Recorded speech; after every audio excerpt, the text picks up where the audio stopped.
ਓੰਕਾਰ ਸਤਿਗੁਰ ਪ੍ਰਸਾਦ।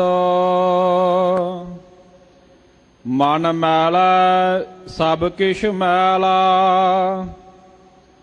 ਤਨ ਧੋਤਾ ਮਨ ਹੱਛਾ ਨਾ ਹੋਏ। ਇਹ ਜਗਤ ਭਰਮ ਭੁਲਾਇਆ,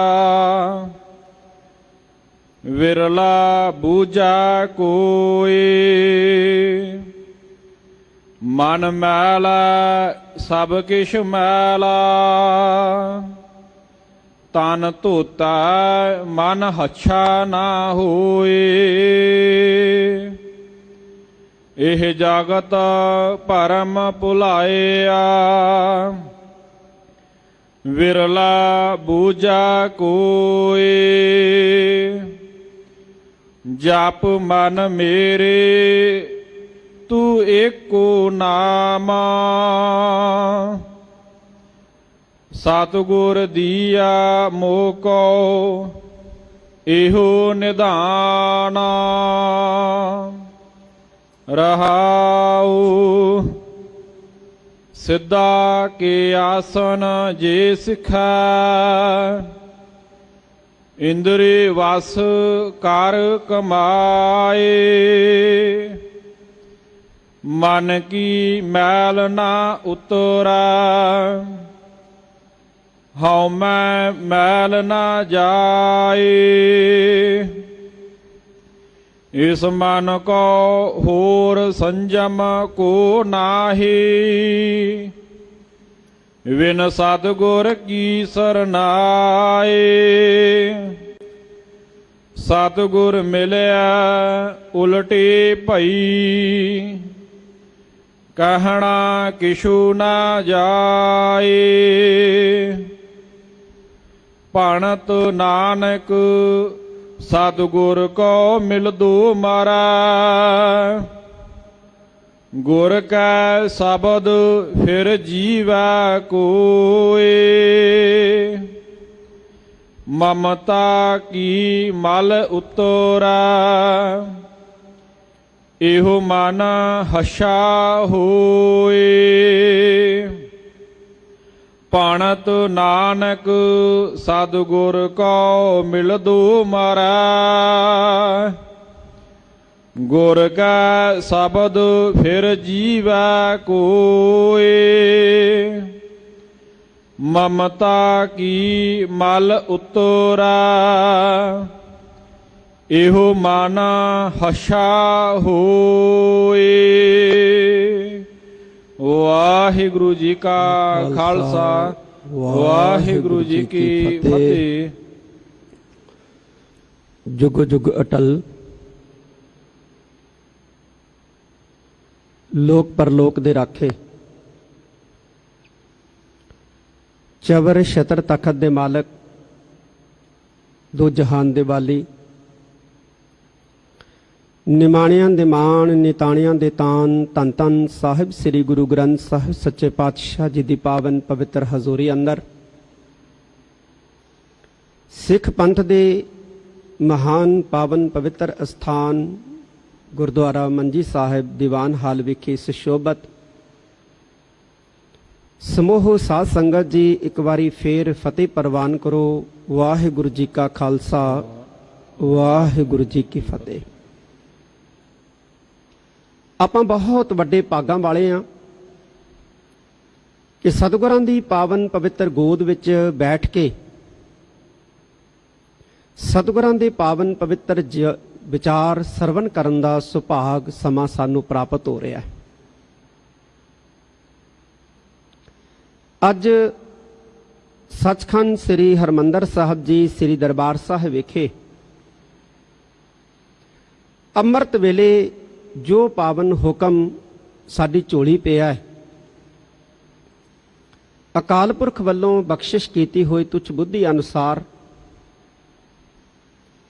ਅਤੇ ਨਿਸ਼ਚਿਤ ਕੀਤੇ ਹੋਏ ਸਮੇਂ ਮੁਤਾਬਕ ਇਸ ਪਾਵਨ ਹੁਕਮ ਦੀ ਸੰਖੇਪ ਵਿਚਾਰ ਆਪਾਂ ਨੇ ਸਾਂਝੀ ਕਰਨੀ ਹੈ। ਇਹ ਪਾਵਨ ਮਹਾਵਾਕ ਦੀਨ ਦੁਨੀਆ ਦੇ ਵਾਲੇ ਧੰਨ ਧੰਨ ਸਾਹਿਬ ਸ੍ਰੀ ਗੁਰੂ ਅਮਰਦਾਸ ਜੀ ਪਾਤਸ਼ਾਹ ਜੀ ਦੇ ਮੁਖਾਰ ਬਿੰਦ ਤੋਂ ਉਚਾਰਨ ਵਡਹੰਸ ਰਾਗ ਦੇ ਵਿੱਚ ਸੁਸ਼ੋਭਤ ਹੈ। ਕੀ ਸਮਝਾਉਂਦੇ ਨੇ ਸਤਿਗੁਰੂ ਜੀ ਇਸ ਪਾਵਨ ਪਵਿੱਤਰ ਸ਼ਬਦ ਦੇ ਵਿੱਚ? ਉਹ ਆਪਾਂ ਨੇ ਪਿਆਰ ਤੇ ਸਤਿਕਾਰ ਦੇ ਨਾਲ ਸਰਵਣ ਕਰਨਾ ਹੈ ਔਰ ਆਪਣੀਆਂ ਹਿਰਦੇ ਰੂਪੀ ਝੋਲੀਆਂ ਦੇ ਵਿੱਚ ਭਰ ਕੇ ਲੈ ਜਾਣਾ ਹੈ। ਸ਼ਬਦ ਦਾ ਮੁੱਖ ਭਾਵ ਰਹਾਉ ਦੀ ਪੰਕਤੀ ਵਿੱਚ ਸੁਭਾਇਮਾਨ ਹੈ। ਰਹਾਉ ਦੀ ਪੰਕਤੀ ਦੇ ਵਿੱਚ ਧੰਨ ਗੁਰੂ ਅਮਰਦਾਸ ਜੀ ਮਹਾਰਾਜ ਸਾਨੂੰ ਸਮਝਾਉਂਦੇ ਨੇ ਕਿ ਪੁਰਖੋ, ਕਦੇ ਕਦੇ ਆਪਣੇ ਆਪ ਨਾਲ ਵੀ ਗੱਲਾਂ ਕਰ ਲਿਆ ਕਰੋ, ਕਦੇ ਕਦੇ ਆਪਣੇ ਆਪ ਨੂੰ ਵੀ ਸਮਝਾ ਲਿਆ ਕਰੋ। ਦੁਨੀਆ ਨੂੰ ਸਮਝਾਉਨੇ ਆ ਨਾ, ਅਸੀਂ ਸੰਸਾਰ ਨੂੰ ਸਮਝਾਉਨੇ ਆ, ਆਹ ਨਹੀਂ ਕਰਨਾ ਚਾਹੀਦਾ, ਆਹ ਕਰਨਾ ਚਾਹੀਦਾ, ਉਹ ਨਹੀਂ ਕਰਨਾ ਚਾਹੀਦਾ, ਇਹ ਕਰਨਾ ਚਾਹੀਦਾ। ਕਹਿੰਦੇ ਕਦੇ ਕਦੇ ਆਪਣੇ ਮਨ ਨੂੰ ਵੀ ਸੰਬੋਧਨ ਕਰ ਲਿਆ ਕਰੋ, ਕਦੇ ਕਦੇ ਆਪਣੇ ਮਨ ਨੂੰ ਵੀ ਸਮਝਾ ਲਿਆ ਕਰੋ। ਮਨੁੱਖ ਗੁਰੂ ਪਿਆਰਿਓ ਕੋਈ ਨਸ਼ਾ ਕਰਦਾ ਨਾ, ਉਹਨੂੰ ਰਿਸ਼ਤੇਦਾਰ ਸਮਝਾਉਂਦੇ ਐ, ਪਰਿਵਾਰ ਦੇ ਜੀ ਸਮਝਾਉਂਦੇ ਐ, ਕੋਈ ਹੋਰ ਪਤਵੰਤੇ ਜਿਹੜੇ ਹੁੰਦੇ ਆ ਉਹ ਸਮਝਾਉਂਦੇ ਐ। ਬੰਦਾ ਬਹੁਤ ਘੱਟ ਸਮਝਦਾ, ਪਰ ਜਦੋਂ ਨਸ਼ੇ ਕਰਨ ਵਾਲਾ ਆਪਣੇ ਆਪ ਨੂੰ ਖੁਦ ਸਮਝਾਉਣ ਲੱਗ ਜੇ ਕਿ ਮੈਂ ਗਲਤ ਕਰਦਾ ਹਾਂ, ਇਹ ਨਸ਼ਾ ਮੇਰੇ ਵਾਸਤੇ ਮਾੜਾ ਹੈ, ਮੇਰੇ ਪੈਸੇ ਨੂੰ ਬਰਬਾਦ ਕਰ ਰਿਹਾ ਹੈ, ਮੇਰੀ ਸਿਹਤ ਨੂੰ ਬਰਬਾਦ ਕਰ ਰਿਹਾ ਹੈ, ਮੇਰੀ ਇੱਜ਼ਤ ਨੂੰ ਬਰਬਾਦ ਕਰ ਰਿਹਾ ਹੈ, ਤੇ ਉਹਦੇ ਨਸ਼ਾ ਛੱਡਣ ਦੀ ਸੰਭਾਵਨਾ ਜਿਹੜੀ ਹੈ ਉਹ ਬਹੁਤ ਵੱਧ ਜਾਂਦੀ ਹੈ। ਸਾਡੀ ਮੁਸ਼ਕਲ ਇਹ ਹੈ, ਸਾਡੀ ਸਮੱਸਿਆ ਇਹ ਹੈ ਕਿ ਅਸੀਂ ਦੁਨੀਆ ਨੂੰ ਸਮਝਾਉਣ ਦਾ ਯਤਨ ਕਰਦੇ ਹਾਂ, ਪਰ ਕਦੇ ਆਪਣੇ ਆਪ ਨੂੰ ਸਮਝਾਉਣ ਵਾਲੇ ਪਾਸੇ ਅਸੀਂ ਤੁਰਦੇ ਨਹੀਂ ਹਾਂ। ਤਾਂ ਧੰਨ ਗੁਰੂ ਅਮਰਦਾਸ ਜੀ ਮਹਾਰਾਜ ਗੁਰੂ ਪਿਆਰਿਓ ਕੀ ਕਹਿੰਦੇ ਨੇ ਸਾਨੂੰ? ਕਹਿੰਦੇ ਪੁਰਖੋ, ਕਦੇ ਆਪਣੇ ਆਪ ਨਾਲ ਗੱਲਾਂ ਕਰਨੀਆਂ, ਆਪਣੇ ਮਨ ਨੂੰ ਕਹਿਣਾ, ਜਪ ਮਨ ਮੇਰੇ, ਤੇ ਜਪ ਦੇ ਪੱਪੇ ਨੂੰ ਸਿਹਾਰੀ ਹੈ ਜਪਿਆ ਕਰ। ਮਨ ਮੇਰੇ ਹੈ ਮੇਰੇ ਮਨ, ਉਹ ਜਪਿਆ ਕਰ। ਅਸੀਂ ਫੇਰ ਹੀ ਗੁਰੂ ਪਿਆਰਿਓ ਮਨ ਨੂੰ ਕਹਾਂਗੇ ਨਾ ਜਪਿਆ ਕਰ, ਜੇ ਮਨ ਜਪਦਾ ਨਹੀਂ, ਜਾਂ ਥੋੜਾ ਜਪਦਾ, ਘੱਟ ਜਪਦਾ, ਜਾਂ ਬਿਲਕੁਲ ਹੀ ਨਹੀਂ ਜਪਦਾ। ਧੰਨ ਗੁਰੂ ਅਮਰਦਾਸ ਜੀ ਮਹਾਰਾਜ ਕਹਿੰਦੇ ਨੇ, ਕਹਿੰਦੇ ਆਪਣੇ ਮਨ ਨੂੰ ਇਹ ਲਫ਼ਜ਼ ਕਹਿਣੇ ਐ ਕਿ ਮਨ ਮੇਰੇ ਹੈ ਮੇਰੇ ਮਨ, ਜਪ ਜਪਿਆ ਕਰ। ਅਨਵੇਂ ਅਰਥ ਹੋਣਗੇ, ਮੇਰੇ ਮਨ ਜਪਿਆ ਕਰ। ਸਵਾਲ ਪੈਦਾ ਹੁੰਦਾ ਹੈ ਵੀ ਕਿਹਨੂੰ ਜਪਿਆ ਕਰ, ਕਿਸ ਨੂੰ ਜਪਿਆ ਕਰ? ਤਾਂ ਪਾਤਸ਼ਾਹ ਕਹਿੰਦੇ ਨੇ ਇੱਕੋ ਨਾਮ, ਇੱਕ ਅਕਾਲ ਪੁਰਖ ਦੇ ਨਾਮ ਨੂੰ। ਜਪ ਮਨ ਮੇਰੇ ਤੂੰ ਇੱਕੋ ਨਾਮ, ਹੇ ਮੇਰੇ ਮਨ ਤੂੰ ਜਪਿਆ ਕਰ ਇੱਕ ਅਕਾਲ ਪੁਰਖ ਦੇ ਨਾਮ ਨੂੰ। ਅਕਾਲ ਪੁਰਖ ਵਾਹਿਗੁਰੂ ਦਾ ਨਾਮ ਜਪਣਾ ਜਿਹੜਾ ਨਾ ਗੁਰੂ ਪਿਆਰਿਓ, ਭਾਵਨਾ ਦੇ ਨਾਲ, ਸ਼ਰਧਾ ਦੇ ਨਾਲ, ਇਹ ਸਭ ਤੋਂ ਉੱਤਮ ਕੰਮ ਹੈ, ਸਭ ਤੋਂ ਸਰਮੌਰ ਕੰਮ ਹੈ, ਸਭ ਤੋਂ ਸਰਮੌਰ ਕੰਮ। ਪਰ ਐਡਾ ਸੌਖਾ ਵੀ ਨਹੀਂ ਹੈ। ਧੰਨ ਗੁਰੂ ਅਮਰਦਾਸ ਜੀ ਮਹਾਰਾਜ ਜੀ ਬਚਨ ਕਰਦੇ ਆ ਬਾਣੀ 'ਚ, ਕਹਿੰਦੇ ਨਾਮ ਅਮੋਲਕ ਨਾ ਪਾਇਆ ਜਾਏ। ਜਿਵੇਂ ਰਤਨ ਹੁੰਦੇ ਆ ਨਾ, ਹੀਰੇ ਰਤਨ ਮੋਤੀ ਜਵਾਹਰਾਤ, ਇਹ ਹਰ ਕਿਸੇ ਦੀ ਪਹੁੰਚ 'ਚ ਥੋੜੀ ਹੁੰਦੇ। ਹਰ ਕੋਈ ਇਹਨੂੰ ਥੋੜੀ ਖਰੀਦ ਸਕਦਾ, ਹਰ ਕੋਈ ਥੋੜੀ ਇਹਨੂੰ ਖਰੀਦ ਕੇ ਤੇ ਘਰੇ ਰੱਖ ਸਕਦਾ। ਇਸੇ ਤਰ੍ਹਾਂ ਨਾਮ ਨੂੰ ਗੁਰਬਾਣੀ ਦੇ ਵਿੱਚ ਬੜਾ ਅਮੋਲਕ ਗੁਰੂ ਪਿਆਰਿਓ ਦੱਸਿਆ, ਰਤਨ ਦੇ ਭਾਂਤੀ, ਹੀਰਿਆਂ ਦੇ ਭਾਂਤੀ, ਹੀਰੇ ਦੇ ਭਾਂਤੀ, ਰਤਨ ਦੇ ਭਾਂਤੀ। ਇਹ ਹੈ ਕਿੱਥੇ ਨਾਮ? ਜਿਸ ਅਕਾਲ ਪੁਰਖ ਦੇ ਨਾਮ ਨੂੰ ਅਸੀਂ ਜਪਣਾ ਹੈ, ਉਹ ਅਕਾਲ ਪੁਰਖ ਦਾ ਨਾਮ ਜਿਹੜਾ ਹੈ ਉਹ ਹੈ ਕਿੱਥੇ? ਬਾਣੀ ਦੇ ਵਿੱਚ ਸਤਿਗੁਰਾਂ ਨੇ ਸਮਝਾਇਆ, ਕਹਿੰਦੇ ਨੌ ਨਿਧ ਅੰਮ੍ਰਿਤ ਪ੍ਰਭ ਕਾ ਨਾਮ ਦੇਹੀ ਮਹਿ ਇਸ ਕਾ ਬਿਸਰਾਮ। ਸਾਡੇ ਸਰੀਰ ਦੇ ਵਿੱਚ ਹੈ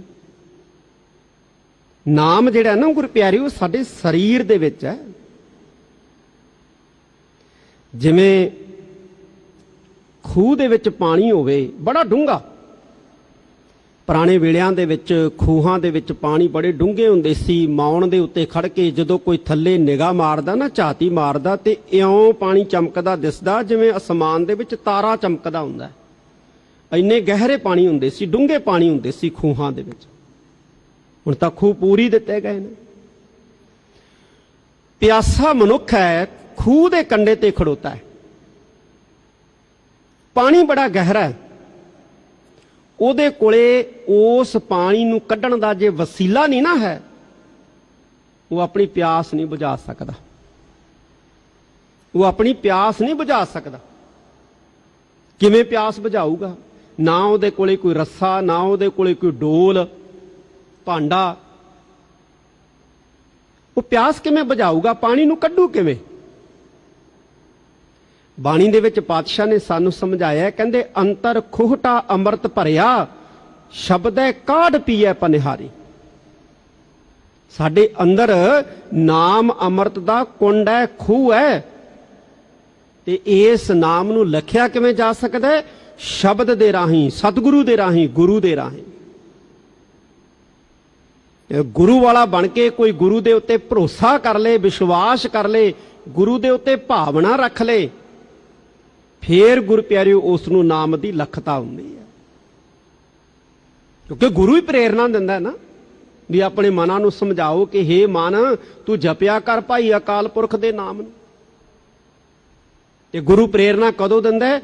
ਜਦੋਂ ਕੋਈ ਗੁਰੂ ਤੇ ਵਿਸ਼ਵਾਸ ਰੱਖ ਕੇ ਗੁਰੂ ਨੂੰ ਸੁਣਦਾ ਹੈ, ਭਰੋਸਾ ਰੱਖ ਕੇ ਗੁਰੂ ਨੂੰ ਸੁਣਦਾ ਹੈ। ਤੇ ਜੇ ਗੁਰੂ ਤੇ ਭਰੋਸਾ ਹੀ ਹੈ ਨਹੀਂ ਗੁਰੂ ਪਿਆਰਿਓ, ਭਰੋਸਾ ਕਦੋਂ ਖਤਮ ਹੁੰਦਾ ਹੈ? ਜਦੋਂ ਸ਼ੰਕਾ ਆ ਜਾਂਦਾ। ਜਦੋਂ ਸਿੱਖ ਦੇ ਮਨ 'ਚ ਸ਼ੰਕਾ ਆ ਜੇ ਨਾ, ਫਿਰ ਉਹ ਗੁਰੂ ਤੋਂ ਦੂਰ ਹੋ ਜਾਂਦਾ। ਸ਼ੰਕਾ ਖਤਮ ਹੋ ਜਾਏ ਤੇ ਗੁਰੂ ਦੇ ਨਜ਼ਦੀਕ ਹੋ ਜਾਂਦਾ। ਤੇ ਜੇ ਸ਼ੰਕੇ ਨੂੰ ਆਉਣ ਹੀ ਨਾ ਦਈਏ, ਸ਼ੰਕੇ ਨੂੰ ਆਉਣ ਹੀ ਨਾ ਦਈਏ, ਤੇ ਸ਼ੰਕਾ ਕਿਵੇਂ ਨਾ ਆਉਣ ਦਈਏ? ਕਿਵੇਂ ਰੋਕ ਸਕਦੇ ਆ ਸ਼ੰਕਿਆਂ ਨੂੰ? ਜਿਹੜੇ ਸ਼ੰਕਾ ਪਾਉਂਦੇ ਆ ਉਹਨਾਂ ਵੱਲੋਂ ਅਸੀਂ ਆਪਣੇ ਕੰਨ ਬੰਦ ਕਰ ਲਈਏ। ਜੇ ਅਸੀਂ ਗੁਰੂ ਤੇ ਭਰੋਸਾ ਰੱਖਾਂਗੇ ਨਾ ਗੁਰੂ ਪਿਆਰਿਓ, ਫੇਰ ਹੀ ਸਾਨੂੰ ਨਾਮ ਦੀ ਲਖਤਾ ਹੋਣੀ ਹੈ। ਤੇ ਗੁਰੂ ਤੇ ਭਰੋਸਾ ਉਦੋਂ ਵੱਜਣਾ ਹੈ ਜਦੋਂ ਸਾਡੇ ਮਨ ਦੇ ਵਿੱਚ ਸ਼ੰਕਿਆਂ ਨੂੰ ਰੋਕ ਪਊਗੀ। ਤੇ ਰੋਕ ਉਦੋਂ ਪੈਣੀ ਹੈ ਜਦੋਂ ਅਸੀਂ ਉਹਨਾਂ ਵੱਲ ਝਾਕਣਾ ਹੀ ਬੰਦ ਕਰ ਦਿਆਂਗੇ ਜਿਹੜੇ ਸ਼ੰਕੇ ਪਾਉਂਦੇ। ਫਿਰ ਗੁਰੂ ਤੇ ਭਰੋਸਾ ਵੱਜਣਾ, ਫਿਰ ਗੁਰੂ ਤੇ ਵਿਸ਼ਵਾਸ ਵੱਜਣਾ। ਜੇ ਵਿਸ਼ਵਾਸ ਹੈ ਗੁਰੂ ਦੇ ਉੱਤੇ, ਸਿੱਖ ਮੰਨਦਾ ਹੈ ਵੀ ਮੇਰਾ ਗੁਰੂ ਸਮਰੱਥ ਹੈ, ਤਾਂ ਸਿੱਖ ਹੈ ਗੁਰੂ ਪਿਆਰਿਓ। ਤੇ ਜੇ ਭਰੋਸਾ ਹੀ ਨਹੀਂ ਹੈ, ਤਾਂ ਫਿਰ ਭਰੋਸਾ ਨਹੀਂ ਹੈ, ਤੇ ਫਿਰ ਗੁਰੂ ਦੇ ਹੁਕਮ ਨੂੰ ਮੰਨਣ ਲਈ ਵੀ ਸਿੱਖ ਜਿਹੜਾ ਉਹ ਤਿਆਰ ਨਹੀਂ ਹੈ। ਤੇ ਜੇ ਹੁਕਮ ਨੂੰ ਮੰਨਣ ਲਈ ਤਿਆਰ ਨਹੀਂ ਗੁਰੂ ਦੇ, ਤੇ ਫਿਰ ਉਹ ਸਿੱਖ ਵੀ ਨਹੀਂ। ਧੰਨ ਗੁਰੂ ਅਮਰਦਾਸ ਜੀ ਮਹਾਰਾਜ ਦਾ ਬਚਨ ਹੈ, ਸੋ ਸਿੱਖ ਸਖਾ ਬੰਧਪ ਹੈ ਭਾਈ, ਜੇ ਗੁਰ ਕੇ ਭਾਣੇ ਵਿੱਚ ਆਵੇ। ਸਿੱਖ ਕੌਣ ਹੈ? ਕਹਿੰਦੇ ਜਿਹੜਾ ਗੁਰੂ ਦੇ ਭਾਣੇ 'ਚ ਚੱਲਦਾ। ਤੇ ਭਾਣੇ 'ਚ ਕੌਣ ਚੱਲਦਾ? ਜਿਹਨੂੰ ਗੁਰੂ ਤੇ ਭਰੋਸਾ ਹੈ, ਜਿਹਨੂੰ ਗੁਰੂ ਤੇ ਵਿਸ਼ਵਾਸ ਹੈ। ਤੇ ਜਿਹਨੂੰ ਗੁਰੂ ਤੇ ਵਿਸ਼ਵਾਸ ਨਹੀਂ ਹੈ, ਭਰੋਸਾ ਨਹੀਂ ਹੈ, ਉਹ ਕਦੇ ਗੁਰੂ ਦੇ ਆਖੇ ਲੱਗ ਕੇ ਜ਼ਿੰਦਗੀ ਜਿਉਣ ਦਾ ਯਤਨ ਕਰੂਗਾ? ਬਿਲਕੁਲ ਵੀ ਨਹੀਂ ਕਰੂਗਾ। ਇਸ ਕਰਕੇ ਧੰਨ ਗੁਰੂ ਅਮਰਦਾਸ ਜੀ ਮਹਾਰਾਜ ਇੱਕ ਤਾਂ ਸਾਨੂੰ ਇਹ ਗੁਰੂ ਪਿਆਰਿਓ ਸਮਝਾ ਰਹੇ ਹੈ ਰਹਾਉ ਦੀ ਪੰਕਤੀ 'ਚ ਕਿ ਜਪ ਮਨ ਮੇਰੇ ਤੂੰ ਏਕੋ ਨਾਮ, ਹੇ ਮੇਰੇ ਮਨ ਤੂੰ ਇੱਕ ਅਕਾਲ ਪੁਰਖ ਵਾਹਿਗੁਰੂ ਦੇ ਨਾਮ ਨੂੰ ਜਪਿਆ ਕਰ। ਤੇ ਦੂਜੀ ਰਹਾਉ ਦੀ ਪੰਕਤੀ 'ਚ ਕੀ ਕਹਿੰਦੇ ਸਤਿਗੁਰੂ ਧੰਨ ਗੁਰੂ ਅਮਰਦਾਸ ਜੀ? ਕਹਿੰਦੇ ਸਤਿਗੁਰ ਦੀਆ, ਸਤਿਗੁਰੂ ਨੇ ਦਿੱਤਾ। ਸਤਿਗੁਰ ਦੀਆ, ਇੱਥੇ ਸਤਿਗੁਰੂ ਦੇ ਰਾਰੇ ਨੂੰ ਸਿਹਾਰੀ। ਸਤਿਗੁਰੂ ਨੇ ਦਿੱਤਾ। ਕਿਹਨੂੰ ਦਿੱਤਾ? ਮੋਹ ਕਉ ਮੈਨੂੰ। ਕੌਣ ਕਹਿ ਰਿਹਾ? ਧੰਨ ਗੁਰੂ ਅਮਰਦਾਸ ਜੀ। ਸਤਿਗੁਰੂ ਨੇ ਮੈਨੂੰ ਦਿੱਤਾ। ਕੀ ਦਿੱਤਾ? ਕਹਿੰਦੇ ਇਹੋ ਨਿਧਾਨ, ਇਹੋ ਖਜ਼ਾਨਾ। ਨਿਧਾਨ ਦਾ ਮਤਲਬ ਹੈ ਖਜ਼ਾਨਾ। ਖਜ਼ਾਨਾ ਕਾਹਦਾ ਗੁਰੂ ਪਿਆਰਿਓ? ਨਾਮ ਦਾ। ਨਾਮ ਦਾ ਖਜ਼ਾਨਾ ਸਤਿਗੁਰੂ ਨੇ ਦਿੱਤਾ ਸਾਨੂੰ ਤਾਂ। ਇਸ ਕਰਕੇ ਭਾਈ ਤੁਹਾਨੂੰ ਕਹਿੰਦੇ ਆ ਕਿ ਤੁਸੀਂ ਅਕਾਲ ਪੁਰਖ ਪਰਮੇਸ਼ਵਰ ਦਾ ਨਾਮ ਜਪਿਆ ਕਰੋ, ਵਾਹਿਗੁਰੂ ਦੀ ਬੰਦਗੀ ਕਰਿਆ, ਕਿਉਂਕਿ ਸਾਨੂੰ ਤਾਂ ਸਤਿਗੁਰੂ ਨੇ ਇਹੋ ਹੀ ਸਮਝਾਇਆ, ਇਹੋ ਹੀ ਸਤਿਗੁਰੂ ਸਮਝਾਉਂਦਾ ਹੈ ਗੁਰੂ ਪਿਆਰੇ। ਇੱਕ ਓੰਕਾਰ ਤੋਂ ਲੈ ਕੇ 18 10 20 ਤੱਕ ਸਮੁੱਚੀ ਗੁਰਬਾਣੀ ਜਿਹੜੀ ਹੈ ਨਾ ਗੁਰੂ ਪਿਆਰਿਓ, ਉਹ ਅਕਾਲ ਪੁਰਖ ਦੀ ਉਹ ਗੱਲ ਕਰਦੀ ਹੈ। ਮੁੱਖ ਵਿਸ਼ਾ ਜਿਹੜਾ ਨਾ ਗੁਰਬਾਣੀ ਦਾ ਉਹ ਅਕਾਲ ਪੁਰਖ ਹੈ। ਮੁੱਖ ਵਿਸ਼ਾ ਅਕਾਲ ਪੁਰਖ, ਅਕਾਲ ਪੁਰਖ ਦਾ ਨਾਮ। ਤੇ ਅਕਾਲ ਪੁਰਖ ਤੇ ਅਕਾਲ ਪੁਰਖ ਦੇ ਨਾਮ ਦੇ ਵਿੱਚ ਕੋਈ ਭੇਦ ਨਹੀਂ ਹੈ। ਨਾਮ ਤੇ ਨਾਮੀ ਦੇ ਵਿੱਚ ਕੋਈ ਭੇਦ ਨਹੀਂ ਹੈ। ਜਿੱਥੇ ਪਰਮੇਸ਼ਵਰ ਹੈ ਉੱਥੇ ਨਾਮ ਹੈ, ਜਿੱਥੇ ਨਾਮ ਹੈ ਉੱਥੇ ਵਾਹਿਗੁਰੂ ਹੈ। ਜੇ ਸਾਡੇ ਅੰਦਰ ਅਕਾਲ ਪੁਰਖ ਹੈ ਤੇ ਸਾਡੇ ਅੰਦਰ ਅਕਾਲ ਪੁਰਖ ਦਾ ਨਾਮ ਵੀ ਹੈ, ਤੇ ਜੇ ਸਾਡੇ ਅੰਦਰ ਅਕਾਲ ਪੁਰਖ ਦਾ ਨਾਮ ਹੈ ਤੇ ਸਮਝ ਲਓ ਸਾਡੇ ਅੰਦਰ ਅਕਾਲ ਪੁਰਖ ਵੀ। ਕਿਸੇ ਵਿਅਕਤੀ ਨੂੰ ਵਿਅਕਤੀ ਦੇ ਨਾਮ ਤੋਂ ਜੁਦਾ ਨਹੀਂ ਕੀਤਾ ਜਾ ਸਕਦਾ, ਨਾ ਵਿਅਕਤੀ ਦੇ ਨਾਲੋਂ ਵਿਅਕਤੀ ਦੇ ਨਾਮ ਨੂੰ ਜੁਦਾ ਕੀਤਾ ਜਾ ਸਕਦਾ, ਨਾ ਨਾਮ ਨਾਲੋਂ ਵਿਅਕਤੀ ਨੂੰ ਜੁਦਾ ਕੀਤਾ ਜਾ ਸਕਦਾ। ਬੰਦਾ ਜਿੱਥੇ ਜਾਊ ਉਹਦਾ ਨਾਮ ਜਾਊਗਾ, ਬੰਦਾ ਜਿੱਥੇ ਜਾਊ ਉੱਥੇ ਉਹਦਾ ਨਾਂ ਜਾਣਾ ਹੀ ਜਾਣਾ। ਜਦੋਂ ਮਰ ਜਾਏਗਾ ਨਾ, ਚਲਾਣਾ ਕਰ ਜਾਏਗਾ, ਆਮ ਸਧਾਰਨ ਬੰਦਾ ਫਿਰ ਵੀ ਗੁਰੂ ਪਿਆਰਿਓ ਕੋਈ 10 15 ਦਿਨ, ਮਹੀਨਾ, 2 ਮਹੀਨੇ, ਸਾਲ 2 ਸਾਲ ਉਹਦਾ ਨਾਮ ਰਹੂ, ਫੇਰ ਖਤਮ ਹੋਊ। ਇਹ ਅਕਾਲ ਪੁਰਖ ਦਾ ਸਦੀਵੀ ਰਹਿਣ ਵਾਲਾ ਹੈ। ਜਿੱਥੇ ਅਕਾਲ ਪੁਰਖ ਹੈ ਉੱਥੇ ਅਕਾਲ ਪੁਰਖ ਦਾ ਨਾਮ ਹੈ। ਜਿੱਥੇ ਅਕਾਲ ਪੁਰਖ ਹੈ ਉੱਥੇ ਅਕਾਲ ਪੁਰਖ ਪਰਮੇਸ਼ਵਰ ਦਾ ਨਾਮ ਹੈ। ਇਹ ਧੰਨ ਗੁਰੂ ਅਮਰਦਾਸ ਜੀ ਮਹਾਰਾਜ ਰਹਾਉ ਦੀ ਪੰਕਤੀ 'ਚ ਸਾਨੂੰ ਸਮਝਾਉਂਦੇ ਆ। ਸਮੁੱਚੇ ਸ਼ਬਦ ਵਿੱਚ ਕੀ ਦੱਸਦੇ ਨੇ ਪਾਤਸ਼ਾਹ ਜੀ? ਆਓ ਗੁਰੂ ਪਿਆਰਿਓ ਪਿਆਰ ਸਤਿਕਾਰ ਦੇ ਨਾਲ ਸਰਵਣ ਕਰੀਏ। ਜਿੰਨੇ ਕੁ ਵੱਡੇ ਭਾਗਾਂ ਸਦਕਾ ਅੱਜ ਆਪਾਂ ਗੁਰੂ ਕੀ ਗੋਦ 'ਚ ਜੁੜੇ ਬੈਠੇ ਆ। ਮਨ ਵਰਤੀਆਂ ਇਕਾਗਰ ਕਰ ਲਈਏ। ਗੁਰੂ ਕੇ ਸ਼ਬਦ ਵਿੱਚ ਧਿਆਨ ਜੋੜਦੇ ਹਾਂ। ਸਾਰੀ ਸੰਗਤ ਗੱਜ ਕੇ ਆਖੋ ਸਤਨਾਮ ਸ੍ਰੀ ਵਾਹਿਗੁਰੂ ਜੀ। ਸਤਨਾਮ ਵਾਹਿਗੁਰੂ ਸਾਹਿਬ ਜੀ। ਵਡਹੰਸ ਮਹੱਲਾ ਤੀਜਾ। ਘਰ ਪਹਿਲਾ। ਇੱਕ ਓੰਕਾਰ ਸਤਿਗੁਰ ਪ੍ਰਸਾਦ। ਵਡਹੰਸ ਰਾਗ ਦਾ ਨਾਂ ਹੈ। ਮਹੱਲਾ ਤੀਜਾ, ਤੀਸਰੇ ਪਾਤਸ਼ਾਹ ਧੰਨ ਗੁਰੂ ਅਮਰਦਾਸ ਜੀ ਪਾਤਸ਼ਾਹ ਦਾ ਸ਼ਬਦ ਹੈ। ਘਰ ਪਹਿਲਾ, ਪਹਿਲੇ ਘਰ ਦੇ ਵਿੱਚ ਰੱਖ ਕੇ ਪਾਤਸ਼ਾਹ ਜੀ ਨੇ ਇਸ ਸ਼ਬਦ ਨੂੰ ਗਾਉਣ ਦਾ ਨਿਰਦੇਸ਼ ਦਿੱਤਾ ਹੈ।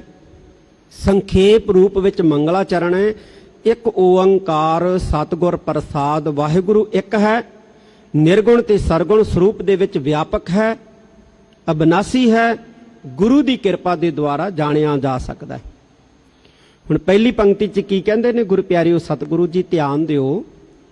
ਕਹਿੰਦੇ ਮਨ ਮੈਲਾ ਸਭ ਕੁਛ ਮੈਲਾ। ਜੇ ਮਨੁੱਖ ਦਾ ਮਨ ਮੈਲਾ ਨਾ ਗੁਰੂ ਪਿਆਰਿਓ, ਤੇ ਕਹਿੰਦੇ ਸਮਝ ਲਓ ਉਹਦਾ ਸਾਰਾ ਕੁਝ ਹੀ ਮੈਲਾ। ਉਹਦੀਆਂ ਅੱਖਾਂ ਵੀ ਮੈਲੀਆਂ ਨੇ, ਉਹਦੇ ਕੰਨ ਵੀ ਮੈਲੇ ਨੇ, ਉਹਦੇ ਹੱਥ ਵੀ ਮੈਲੇ ਨੇ, ਉਹਦੀ ਜ਼ੁਬਾਨ ਵੀ ਮਾੜੀ ਹੈ, ਸਭ ਕੁਝ ਹੀ ਮੈਲਾ ਹੈ ਉਹਦਾ ਸਰੀਰ ਵੀ ਮੈਲਾ। ਜੇ ਮਨ ਦੇ ਵਿੱਚ ਮੈਲ ਹੈ ਨਾ ਗੁਰੂ ਪਿਆਰਿਓ, ਤੇ ਫਿਰ ਸਾਰਾ ਹੀ ਸਰੀਰ ਮੈਲਾ ਹੈ। ਅੱਖਾਂ ਵੀ ਮੈਲੀਆਂ ਨੇ, ਕੰਨ ਵੀ ਮੈਲੇ ਹੈ, ਹੱਥ ਵੀ ਮੈਲੇ ਹੈ, ਜ਼ੁਬਾਨ ਵੀ ਮੈਲੀ ਹੈ। ਇਹ ਧੰਨ ਗੁਰੂ ਅਮਰਦਾਸ ਜੀ ਪਾਤਸ਼ਾਹ ਕਹਿੰਦੇ ਨੇ। ਮਨੁੱਖ ਮੈਲ ਧੋਣ ਵਾਸਤੇ ਕੀ ਕਰਦਾ ਹੈ ਗੁਰੂ ਪਿਆਰਿਓ? ਆਪਣੇ ਸਰੀਰ ਨੂੰ ਧੋਂਦਾ। ਹੁਣ ਸਰੀਰ ਨੂੰ ਧੋਣ ਦੇ ਨਾਲ ਬਾਹਰ ਜਿਹੜੀ ਮੈਲ ਜੰਮੀ ਹੁੰਦੀ ਹੈ ਇਹ ਤਾਂ ਉਤਰ ਜਾਂਦੀ ਹੈ, ਔਰ ਉਤਾਰਨੀ ਵੀ ਚਾਹੀਦੀ ਹੈ। ਇਹਦਾ ਮਤਲਬ ਇਹ ਨਹੀਂ ਗੁਰੂ ਪਿਆਰਿਓ ਕਿ ਅਸੀਂ ਸਰੀਰ ਦੀ ਮੈਲ ਉਤਾਰਨੀ ਨਹੀਂ ਹੈ, ਇਸ਼ਨਾਨ ਹੀ ਨਹੀਂ ਕਰਨਾ ਹੈ। ਵੀ ਇਸ਼ਨਾਨ ਕੀਤਿਆਂ ਕਿਹੜਾ ਮਨ ਦੀ ਮੈਲ ਲੈਂਦੀ ਹੈ, ਇਸ ਕਰਕੇ ਇਸ਼ਨਾਨ ਕਰਨ ਦੀ ਲੋੜ ਹੀ ਕੋਈ ਨਹੀਂ। ਇਹ ਨਹੀਂ ਗੁਰੂ ਪਿਆਰਿਓ ਗੱਲ। ਇਹ ਸਮਝਣਾ ਕਿ ਇਸ਼ਨਾਨ ਦੇ ਨਾਲ ਮਨ ਵੀ ਜਿਹੜਾ ਧੋਤਾ ਜਾਣਾ ਹੈ, ਇਹ ਗੁਰੂ ਪਿਆਰਿਓ ਸਹੀ ਨਹੀਂ ਹੈ। ਮਨ ਤਾਂ ਉਦੋਂ ਧੁੱਪਦਾ ਹੈ ਜਦੋਂ ਅਕਾਲ ਪੁਰਖ ਪਰਮੇਸ਼ਵਰ ਦਾ ਕੋਈ ਨਾਮ ਜਪਦਾ ਹੈ। ਭਰੀਐ ਹੱਥ ਪੈਰ ਤਨ ਦੇਹ ਪਾਣੀ ਧੋਤਾ ਉਤਰ ਸਖੇ। ਮੂਤ ਪਲੀਤੀ ਕੱਪੜ ਹੋਏ ਦੇ ਸਾਬੂਣ ਲਈਐ ਉਹ ਧੋਏ। ਭਰੀਐ ਮਤ ਪਾਪਾਂ ਕੈ ਸੰਗ ਉਹ ਧੋਪੈ ਨਾਵੈ ਕੈ ਰੰਗ। ਮਨ ਨੂੰ ਵੀ ਗੁਰੂ ਪਿਆਰਿਓ ਜਿਹੜਾ ਨਾ ਧੋਣ ਦਾ ਤਰੀਕਾ ਹੈਗਾ, ਮਹਾਰਾਜ ਨੇ ਦੱਸਿਆ ਗੁਰਬਾਣੀ 'ਚ। ਜਿਵੇਂ ਤਨ ਨੂੰ ਧੋਣ ਦਾ ਤਰੀਕਾ ਹੈ ਨਾ, ਜਾਂ ਤਨ ਦੀ ਮੈਲ ਨੂੰ ਲਾਉਣ ਦਾ ਤਰੀਕਾ ਹੈ, ਉਵੇਂ ਮਨ ਦੀ ਮੈਲ ਨੂੰ ਵੀ ਗੁਰੂ ਪਿਆਰਿਓ ਲਾਉਣ ਦਾ ਤਰੀਕਾ ਹੈ। ਮਹਾਰਾਜ ਕਹਿੰਦੇ ਭਾਈ ਜਿਵੇਂ ਤਨ ਦੀ ਮੈਲ ਲਾਉਣੀ ਆ ਉਵੇਂ ਮਨ ਦੀ ਮੈਲ ਵੀ ਲਾਉਣੀ ਹੈ। ਤੇ ਮਨ ਦੀ ਮੈਲ ਕਿਵੇਂ ਉਤਰਨੀ ਹੈ? ਜਪ ਮਨ ਮੇਰੇ ਤੂੰ ਏਕੋ ਨਾਮ, ਇਹ ਤਰੀਕਾ ਹੈ ਗੁਰੂ ਪਿਆਰਿਓ। ਦੇਖੋ ਗੁਰੂ ਪਿਆਰਿਓ, ਜਿਹੜਾ ਧਰਮ ਹੁੰਦਾ ਨਾ, ਧਰਮ ਇਹ ਬੜੀ ਪਵਿੱਤਰ ਚੀਜ਼ ਹੈ, ਬੜੀ ਨਿਰਮਲ ਸ਼ੈ ਹੈ। ਜਦੋਂ ਕੋਈ ਬੰਦਾ ਧਰਮ ਦਾ ਧਾਰਨੀ ਬਣਦਾ ਹੈ ਨਾ, ਤੇ ਉਹਦੀ ਜ਼ਿੰਦਗੀ ਦੇ ਵਿੱਚ ਗੁਰੂ ਪਿਆਰਿਓ ਕਈ ਵਾਰੀ ਕੀ ਹੁੰਦਾ ਹੈ, ਕੁਝ ਅਡੰਬਰ, ਕੁਝ ਕਰਮ ਕਾਂਡ ਜਿਹੜੇ ਨੇ ਉਹ ਧਰਮ ਦੇ ਨਾਲ ਆ ਜਾਂਦੇ ਨੇ। ਸਾਰਿਆਂ ਦੇ ਨਹੀਂ ਆਉਂਦੇ, ਕਈਆਂ ਦੇ ਆ ਜਾਂਦੇ। ਪਰ ਜੇ ਆ ਜਾਣ ਤੇ ਫਿਰ ਗੁਰੂ ਪਿਆਰਿਓ ਫਰਜ਼ ਕੀ ਹੈ ਉਸ ਵਿਅਕਤੀ ਦਾ? ਉਸ ਵਿਅਕਤੀ ਦਾ ਫਰਜ਼ ਹੈ ਕਿ ਸੱਚੇ ਨਿਰਮਲ ਧਰਮ ਦੇ ਨਾਲ ਜਿਹੜੇ ਉਹਦੇ ਮਨ ਦੇ ਵਿੱਚ ਅਡੰਬਰ ਜਾਂ ਪਖੰਡ ਜਾਂ ਕਰਮ ਕਾਂਡ ਵਸ ਗਏ ਆ, ਉਹਨਾਂ ਨੂੰ ਬਾਹਰ ਕੱਢੇ, ਨਾ ਕਿ ਧਰਮ ਨੂੰ ਬਾਹਰ ਕੱਢ ਦੇ। ਹੁਣ ਕਣਕ ਬੀਜਦਾ ਜ਼ਿਮੀਂਦਾਰ, ਕਾਂ ਗਿਆਰੀ ਪੈਦਾ ਹੋ ਜਾਂਦੀ, ਤੇ ਸਿਆਣਾ ਜ਼ਿਮੀਂਦਾਰ, ਸਿਆਣਾ ਕਿਸਾਨ ਜਦੋਂ ਕਣਕ ਦੇ ਅੰਦਰੋਂ ਕਾਂ ਗਿਆਰੀ ਨੂੰ ਮਾਰਦਾ ਨਾ ਗੁਰੂ ਪਿਆਰਿਓ, ਤੇ ਕੋਈ ਉਹਨੂੰ ਮੂਰਖ ਨਹੀਂ ਕਹਿੰਦਾ, ਸਾਰੇ ਉਹਦੀ ਸਿਫਤ ਕਰਦੇ ਨੇ ਵੀ ਆਪਦੀ ਫਸਲ ਬਚਾ ਰਿਹਾ, ਆਪਦੀ ਫਸਲ ਬਚਾ ਰਿਹਾ, ਕਾਂ ਗਿਆਰੀ ਮਾਰ ਰਿਹਾ। ਪਰ ਜੇ ਗੁਰੂ ਪਿਆਰਿਓ ਉਹ ਜ਼ਿਮੀਂਦਾਰ ਕਾਂ ਗਿਆਰੀ ਦੇ ਨਾਲ ਨਾਲ ਕਣਕ ਦੇ ਬੂਟੇ ਵੀ ਪੱਟਣ ਲੱਗ ਜੇ, ਤੇ ਫਿਰ ਉਹਨੂੰ ਕੋਈ ਸਿਆਣਾ ਨਹੀਂ ਕਹਿੰਦਾ, ਫਿਰ ਉਹਨੂੰ ਕੋਈ ਸਿਆਣਾ ਨਹੀਂ ਕਹੂਗਾ। ਅੱਜ ਅਸੀਂ ਕੀ ਦੇਖ ਰਹੇ ਹਾਂ ਗੁਰੂ ਪਿਆਰਿਓ? ਕਰਮ ਕਾਂਡ, ਅਡੰਬਰ, ਪਖੰਡਾਂ ਦਾ ਨਾਂ ਲੈ ਕੇ, ਜਾਂ ਕਰਮ ਕਾਂਡ, ਅਡੰਬਰਾਂ, ਪਖੰਡਾਂ ਦੀ ਆੜ ਦੇ ਵਿੱਚ ਸਾਡੇ ਸਿਧਾਂਤ, ਸਾਡੀਆਂ ਸ਼ਾਨਮੱਤੀਆਂ ਪਰੰਪਰਾਵਾਂ ਜਿਹੜੀਆਂ ਨੇ ਉਹ ਵੀ ਉਡਾਈਆਂ ਜਾ ਰਹੀਆਂ। ਜਿਹੜੀਆਂ ਸਾਡੀਆਂ ਸ਼ਾਨਮੱਤੀਆਂ ਪਰੰਪਰਾਵਾਂ ਨੇ, ਮਰਿਆਦਾਵਾਂ ਨੇ, ਸਾਡਾ ਸਿਧਾਂਤ ਹੈ, ਉਹਨੂੰ ਵੀ ਗੁਰੂ ਪਿਆਰਿਓ ਪੁੱਟ-ਪੁੱਟ ਕੇ ਬਾਹਰ ਸੁੱਟਿਆ ਜਾ ਰਿਹਾ ਵੀ ਇਹ ਵੀ ਸਹੀ ਨਹੀਂ, ਇਹ ਵੀ ਸਹੀ ਨਹੀਂ, ਇਹ ਵੀ ਸਹੀ ਨਹੀਂ। ਫਿਰ ਬਚਣਾ ਕੀ ਹੈ? ਤਾਂ ਕੁਝ ਵੀ ਨਹੀਂ ਬਚਣਾ ਗੁਰੂ ਪਿਆਰਿਓ। ਬਈ ਤੁਸੀਂ ਪਖੰਡ ਨੂੰ ਬਾਹਰ ਕੱਢੋ। ਗੁਰਬਾਣੀ ਵਿੱਚ ਵੀ ਤਾਂ ਪਖੰਡਾਂ ਦਾ ਖੰਡਨ ਹੈ ਨਾ, ਗੁਰਬਾਣੀ ਵਿੱਚ ਵੀ ਤਾਂ ਅਡੰਬਰਾਂ ਦਾ ਖੰਡਨ ਹੈ ਨਾ। ਕਰਮ ਧਰਮ ਪਾਖੰਡ ਜੋ ਦੀਸਾ ਹੈ, ਤੈਨ ਜਮ ਜਾ ਗਾਤੀ ਲੂਟੈ। ਗੁਰਬਾਣੀ ਕਿਤੇ ਪਖੰਡਾਂ ਦੀ ਤਰਫਦਾਰੀ ਕਰਦੀ ਹੈ? ਬਿਲਕੁਲ ਵੀ ਨਹੀਂ। ਪਰ ਪਖੰਡਾਂ ਦੀ ਆੜ ਦੇ ਵਿੱਚ, ਕਰਮ ਕਾਂਡਾਂ ਦੀ ਆੜ ਦੇ ਵਿੱਚ ਸਿਧਾਂਤਾਂ ਨੂੰ ਨੁਕਸਾਨ ਪਹੁੰਚਾਉਣਾ, ਪਰੰਪਰਾਵਾਂ ਨੂੰ ਨੁਕਸਾਨ ਪਹੁੰਚਾਉਣਾ, ਮਰਿਆਦਾਵਾਂ ਨੂੰ ਨੁਕਸਾਨ ਪਹੁੰਚਾਉਣਾ, ਜਾਂ ਗੁਰੂ ਪਿਆਰਿਓ ਨਾ ਸਮਝੀ ਹੈ ਤੇ ਜਾਂ ਸਾਜ਼ਿਸ਼, ਜਾਂ ਨਾ ਸਮਝੀ ਹੈ ਤੇ ਜਾਂ ਸਾਜ਼ਿਸ਼, ਦੋ ਹੀ ਗੱਲਾਂ ਹੋ ਸਕਦੀਆਂ ਨੇ। ਧੰਨ ਗੁਰੂ ਅਮਰਦਾਸ ਜੀ ਮਹਾਰਾਜ ਇੱਥੇ ਸਾਨੂੰ ਸਮਝਾਉਂਦੇ ਆ, ਕਹਿੰਦੇ ਪੁਰਖੋ ਮਨ ਮੈਲਾ ਸਭ ਕਿਛੁ ਮੈਲਾ, ਤਨ ਧੋਤਾ ਮਨ ਹੱਛਾ ਨਾ ਹੋਏ। ਦੇਖੋ ਕਿੰਨੀ ਪਿਆਰੀ ਗੱਲ ਕੀਤੀ ਹੈ ਗੁਰੂ ਅਮਰਦਾਸ ਜੀ ਮਹਾਰਾਜ ਨੇ, ਔਰ ਕਿੱਡੇ ਸੌਖੇ ਢੰਗ ਦੇ ਨਾਲ ਕੀਤੀ, ਕਿੱਡੇ ਸੌਖੇ ਢੰਗ ਦੇ ਨਾਲ ਕੀਤੀ ਹੈ ਕਿ ਐ ਭਾਈ ਸਿੱਖੋ, ਮਨ ਮੈਲਾ ਸਭ ਕਿਛੁ ਮੈਲਾ। ਜੇ ਮਨ ਦੇ ਵਿੱਚ ਮੈਲ ਹੈ ਤੇ ਸਾਰਾ ਕੁਝ ਹੀ ਮੈਲਾ ਹੈ। ਤਨ ਧੋਤਾ ਮਨ ਹੱਛਾ ਨਾ ਹੋਏ। ਮਨ ਚੰਗਾ ਨਹੀਂ ਹੁੰਦਾ ਸਰੀਰ ਨੂੰ ਕੱਲਾ ਧੋਣ ਦੇ ਨਾਲ, ਸਰੀਰ ਨੂੰ ਕੱਲਾ ਧੋਣ ਦੇ ਨਾਲ। ਤੁੰਮਾ ਹੁੰਦਾ ਨਾ ਗੁਰੂ ਪਿਆਰੀ, ਤੁੰਮਾ ਤੁੰਮੇ ਦੀ ਉਦਾਹਰਨ ਦਿੱਤੀ ਹੈ ਮਹਾਰਾਜ ਨੇ ਬਾਣੀ 'ਚ। ਕਹਿੰਦੇ ਕੌੜਾ ਬਹੁਤ ਹੁੰਦਾ ਅੰਦਰੋਂ, ਬਾਹਰੋਂ ਜਿੰਨਾ ਮਰਜ਼ੀ ਧੋ ਲਈਏ ਉਹਦੇ ਅੰਦਰਲੀ ਕੜਵਾਹਟ ਜਿਹੜੀ ਹੈ ਉਹ ਕਦੇ ਜਾਂਦੀ ਨਹੀਂ ਹੈ। ਬਾਹਰ ਧੋਤੀ ਤੁੰਮੜੀ ਅੰਦਰ ਵਿਸ ਨਕੋਰ, ਸਾਧ ਭਲੇ ਅਣਨਾਤਿਆ ਚੋਰ ਸੇ ਚੋਰਾ ਚੋਰ। ਕਹਿੰਦੇ ਇਸੇ ਤਰ੍ਹਾਂ ਕੱਲਾ ਸਰੀਰ ਨੂੰ ਲਿਸ਼ਕਾ ਪੁਸ਼ਕਾ ਲੈਣ ਦੇ ਨਾਲ ਕਦੇ ਮਨ ਦੀ ਮੈਲ ਦੂਰ ਨਹੀਂ ਹੁੰਦੀ ਗੁਰੂ ਪਿਆਰਿਓ। ਵੀ ਧਰਮ ਦਾ ਚੋਲਾ ਪਾ ਲਿਆ, ਧਰਮ ਦਾ ਲਿਬਾਸ ਪਾ ਲਿਆ, ਚੰਗੇ ਸਜ ਗਏ, ਫੱਬ ਗਏ, ਵੀ ਲੋਕ ਹੁਣ ਸਾਨੂੰ ਧਰਮੀ ਸਮਝਣਗੇ। ਇਹ ਮਨ ਦੇ ਵਿੱਚ ਗੁਰੂ ਪਿਆਰਿਓ ਪਕੀਜਤਾ ਨਹੀਂ ਹੈ ਨਾ, ਮਨ ਮੈਲਾ ਹੈ, ਤੇ ਫਿਰ ਗੁਰੂ ਪਿਆਰਿਓ ਸਾਡਾ ਸਾਰਾ ਹੀ ਜਿਹੜਾ ਅਡੰਬਰ ਹੈ ਉਹ ਝੂਠਾ ਹੈ। ਤੇ ਜੇ ਮਨ ਸਾਫ਼ ਹੈ ਫਿਰ ਜਿਹੜਾ ਮਰਜੀ ਗੁਰੂ ਪਿਆਰਿਓ ਲਿਬਾਸ ਪਾਇਆ, ਜਿਹੜਾ ਮਰਜੀ ਗੁਰੂ ਪਿਆਰਿਓ ਪਹਿਰਾਵਾ ਧਾਰਨ ਕੀਤਾ, ਫਿਰ ਉਹ ਸੱਚਾ ਹੈ। ਇਹ ਧੰਨ ਗੁਰੂ ਅਮਰਦਾਸ ਜੀ ਮਹਾਰਾਜ ਗੁਰੂ ਪਿਆਰਿਓ ਸਾਨੂੰ ਇੱਥੇ ਸਮਝਾਉਂਦੇ ਨੇ। ਮਨ ਮੈਲਾ ਸਭ ਕਿਛ ਮੈਲਾ, ਤਨ ਧੋਤਾ ਮਨ ਹੱਛਾ ਨਾ ਹੋਏ। ਇਹ ਜਗਤ ਭਰਮ ਭੁਲਾਇਆ, ਵਿਰਲਾ ਬੂਝਾ ਕੋਈ। ਇੱਕ ਸਵਾਲ ਪੈਦਾ ਹੁੰਦਾ ਹੈ ਵੀ ਮਹਾਰਾਜ ਲੋਕ ਸਮਝਦੇ ਕਿਉਂ ਨਹੀਂ ਹੈ? ਸਾਰੇ ਜਿਹੜੇ ਨੇ ਲਿਸ਼ਕ ਪੁਸ਼ਕ ਕੇ ਆਪਣੇ ਆਪ ਨੂੰ ਵੱਡੇ ਧਰਮੀ ਸਮਝਣ ਦਾ ਯਤਨ ਕਰੀ ਜਾਂਦੇ। ਸਤਿਗੁਰੂ ਧੰਨ ਗੁਰੂ ਅਮਰਦਾਸ ਜੀ ਮਹਾਰਾਜ ਕਹਿੰਦੇ, ਪੁਰਖੋ ਇਹੋ ਜਗਤ ਭਰਮ ਭੁਲਾਇਆ। ਇਹ ਜਿਹੜਾ ਸੰਸਾਰ ਹੈ ਨਾ, ਇਹ ਕਹਿੰਦੇ ਭਰਮਾਂ ਤੇ ਭੁਲੇਖਿਆਂ ਦੇ ਵਿੱਚ ਭੁੱਲਿਆ ਹੋਇਆ ਭਾਈ, ਭਰਮਾਂ 'ਚ ਪਿਆ ਹੈ। ਭਰਮ ਹੈ ਨਾ, ਭਰਮ, ਇਸ ਕਰਕੇ ਕਹਿੰਦੇ ਪਤਾ ਹੀ ਕੁਛ ਨਹੀਂ ਲੱਗ ਰਿਹਾ। ਹੁਣ ਜੇ ਗੁਰੂ ਪਿਆਰਿਓ ਬੰਦਾ ਜਿਹੜਾ ਹੈ ਨੇਤਰਹੀਨ ਹੋਵੇ, ਅੰਨਾ ਹੋਵੇ, ਤੇ ਉਹਨੂੰ ਕਹੀਏ ਕਿ ਕਣਕ ਦੇ ਵਿੱਚੋਂ ਕਾਂਗਿਆਰੀ ਮਾਰ ਦੇ, ਉਹਨੇ ਤਾਂ ਕਣਕ ਦੇ ਬੂਟੇ ਪੱਟੀ ਜਾਣੇ। ਕਿਉਂ? ਕਿ ਉਹਨੂੰ ਦੀਨਾ ਹੀ ਨਹੀਂ। ਉਹਦੇ ਹੱਥ 'ਚ ਤਾਂ ਜਿਹੜਾ ਬੂਟਾ ਆ ਗਿਆ ਉਹਨੇ ਪੱਟ ਕੇ ਸਿੱਟ ਦੇਣਾ, ਉਹਨੂੰ ਦਿਸਦਾ ਨਹੀਂ ਹੈ, ਉਹਨੂੰ ਪਤਾ ਹੀ ਨਹੀਂ ਲੱਗ ਰਿਹਾ। ਇਸੇ ਤਰ੍ਹਾਂ ਜਦੋਂ ਮਨ 'ਚ ਭਰਮ ਹੈ ਨਾ ਗੁਰੂ ਪਿਆਰਿਓ, ਤੇ ਫਿਰ ਵਿਅਕਤੀ ਨੂੰ ਸਮਝ ਹੀ ਨਹੀਂ ਆ ਰਹੀ, ਪਤਾ ਹੀ ਨਹੀਂ ਲੱਗ ਰਿਹਾ ਹੈ, ਭਰਮ ਆ ਗਿਆ। ਜਿਵੇਂ ਅੱਖ ਦੇ ਵਿੱਚ ਕਣ ਪੈ ਜੇ ਨਾ, ਇੱਕ ਦੇ ਦੋ ਦੋ ਦਿਸਣ ਲੱਗ ਜਾਂਦੇ ਆ। ਇਵੇਂ ਜਦੋਂ ਮਨ ਦੇ ਵਿੱਚ ਭਰਮ ਆ ਜੇ ਨਾ ਗੁਰੂ ਪਿਆਰਿਓ, ਭੁਲੇਖਾ ਪੈ ਜਾਂਦਾ ਹੈ, ਫਿਰ ਇੱਕ ਦੇ ਕਈ ਕਈ ਦਿਸਣ ਲੱਗ ਜਾਂਦੇ ਆ। ਉਹ ਹਿੰਦੂ ਹੈ, ਆਹ ਮੁਸਲਮਾਨ ਹੈ, ਆਹ ਬੋਧੀ ਆ, ਜੈਨੀ ਹੈ, ਆਹ ਫਲਾਨੀ ਜਾਤ ਦਾ ਹੈ, ਆਹ ਫਲਾਨੀ ਜਾਤ ਦਾ ਹੈ। ਉਦੋਂ ਗੁਰੂ ਪਿਆਰਿਓ ਵੱਖਰੇਵੇਂ ਦਿਸਣ ਲੱਗ ਜਾਂਦੇ ਆ। ਜਦੋਂ ਮਨ 'ਚ ਭਰਮ ਹੋਵੇ, ਜੇ ਭਰਮ ਨਿਕਲ ਜੇ, ਤੇ ਫਿਰ ਗੁਰੂ ਪਿਆਰਿਓ, ਫਿਰ ਗੁਰੂ ਅਰਜਨ ਦੇਵ ਜੀ ਮਹਾਰਾਜ ਵਾਂਗ ਮਨੁੱਖ ਕਹਿੰਦਾ, ਸਭ ਕੋ ਮੀਤ ਹਮ ਆਪਨ ਕੀਨਾ, ਹਮ ਸਭਨਾ ਕੇ ਸਾਜਨ। ਜਬ ਨਾ ਕੋ ਬੈਰੀ ਨਹੀਂ ਬੇਗਾਨਾ, ਸਗਲ ਸੰਗ ਹਮ ਕਉ ਬਣ ਆਈ। ਜਾਂ ਧੰਨ ਗੁਰੂ ਗੋਬਿੰਦ ਸਿੰਘ ਮਹਾਰਾਜ ਵਾਲ, ਮਾਨਸ ਕੀ ਜਾਤ ਸਭਾ ਏਕੈ ਪਹਿਚਾਨ। ਜਦੋਂ ਭਰਮ ਖਤਮ ਹੋ ਜਾਂਦਾ ਹੈ, ਫਿਰ ਮਨੁੱਖ ਇੱਕ ਨੂੰ ਸਮਝਦਾ ਹੈ। ਫਿਰ ਮਨੁੱਖ ਦੇ ਅੰਦਰ ਦਵੈਤ ਨਹੀਂ ਰਹਿ ਜਾਂਦਾ ਗੁਰੂ ਪਿਆਰਿਓ, ਵਖਰੇਵਾਂ ਨਹੀਂ ਰਹਿ ਜਾਂਦਾ ਹੈ। ਫਿਰ ਮਨੁੱਖ ਦਵੈਤ ਨੂੰ ਨਹੀਂ ਦੇਖਦਾ, ਫਿਰ ਮਨੁੱਖ ਇੱਕ ਨੂੰ ਦੇਖਦਾ ਹੈ। ਤੇ ਧੰਨ ਗੁਰੂ ਅਮਰਦਾਸ ਜੀ ਮਹਾਰਾਜ ਕਹਿੰਦੇ, ਇਹ ਜਗਤ ਭਰਮ ਭੁਲਾਇਆ।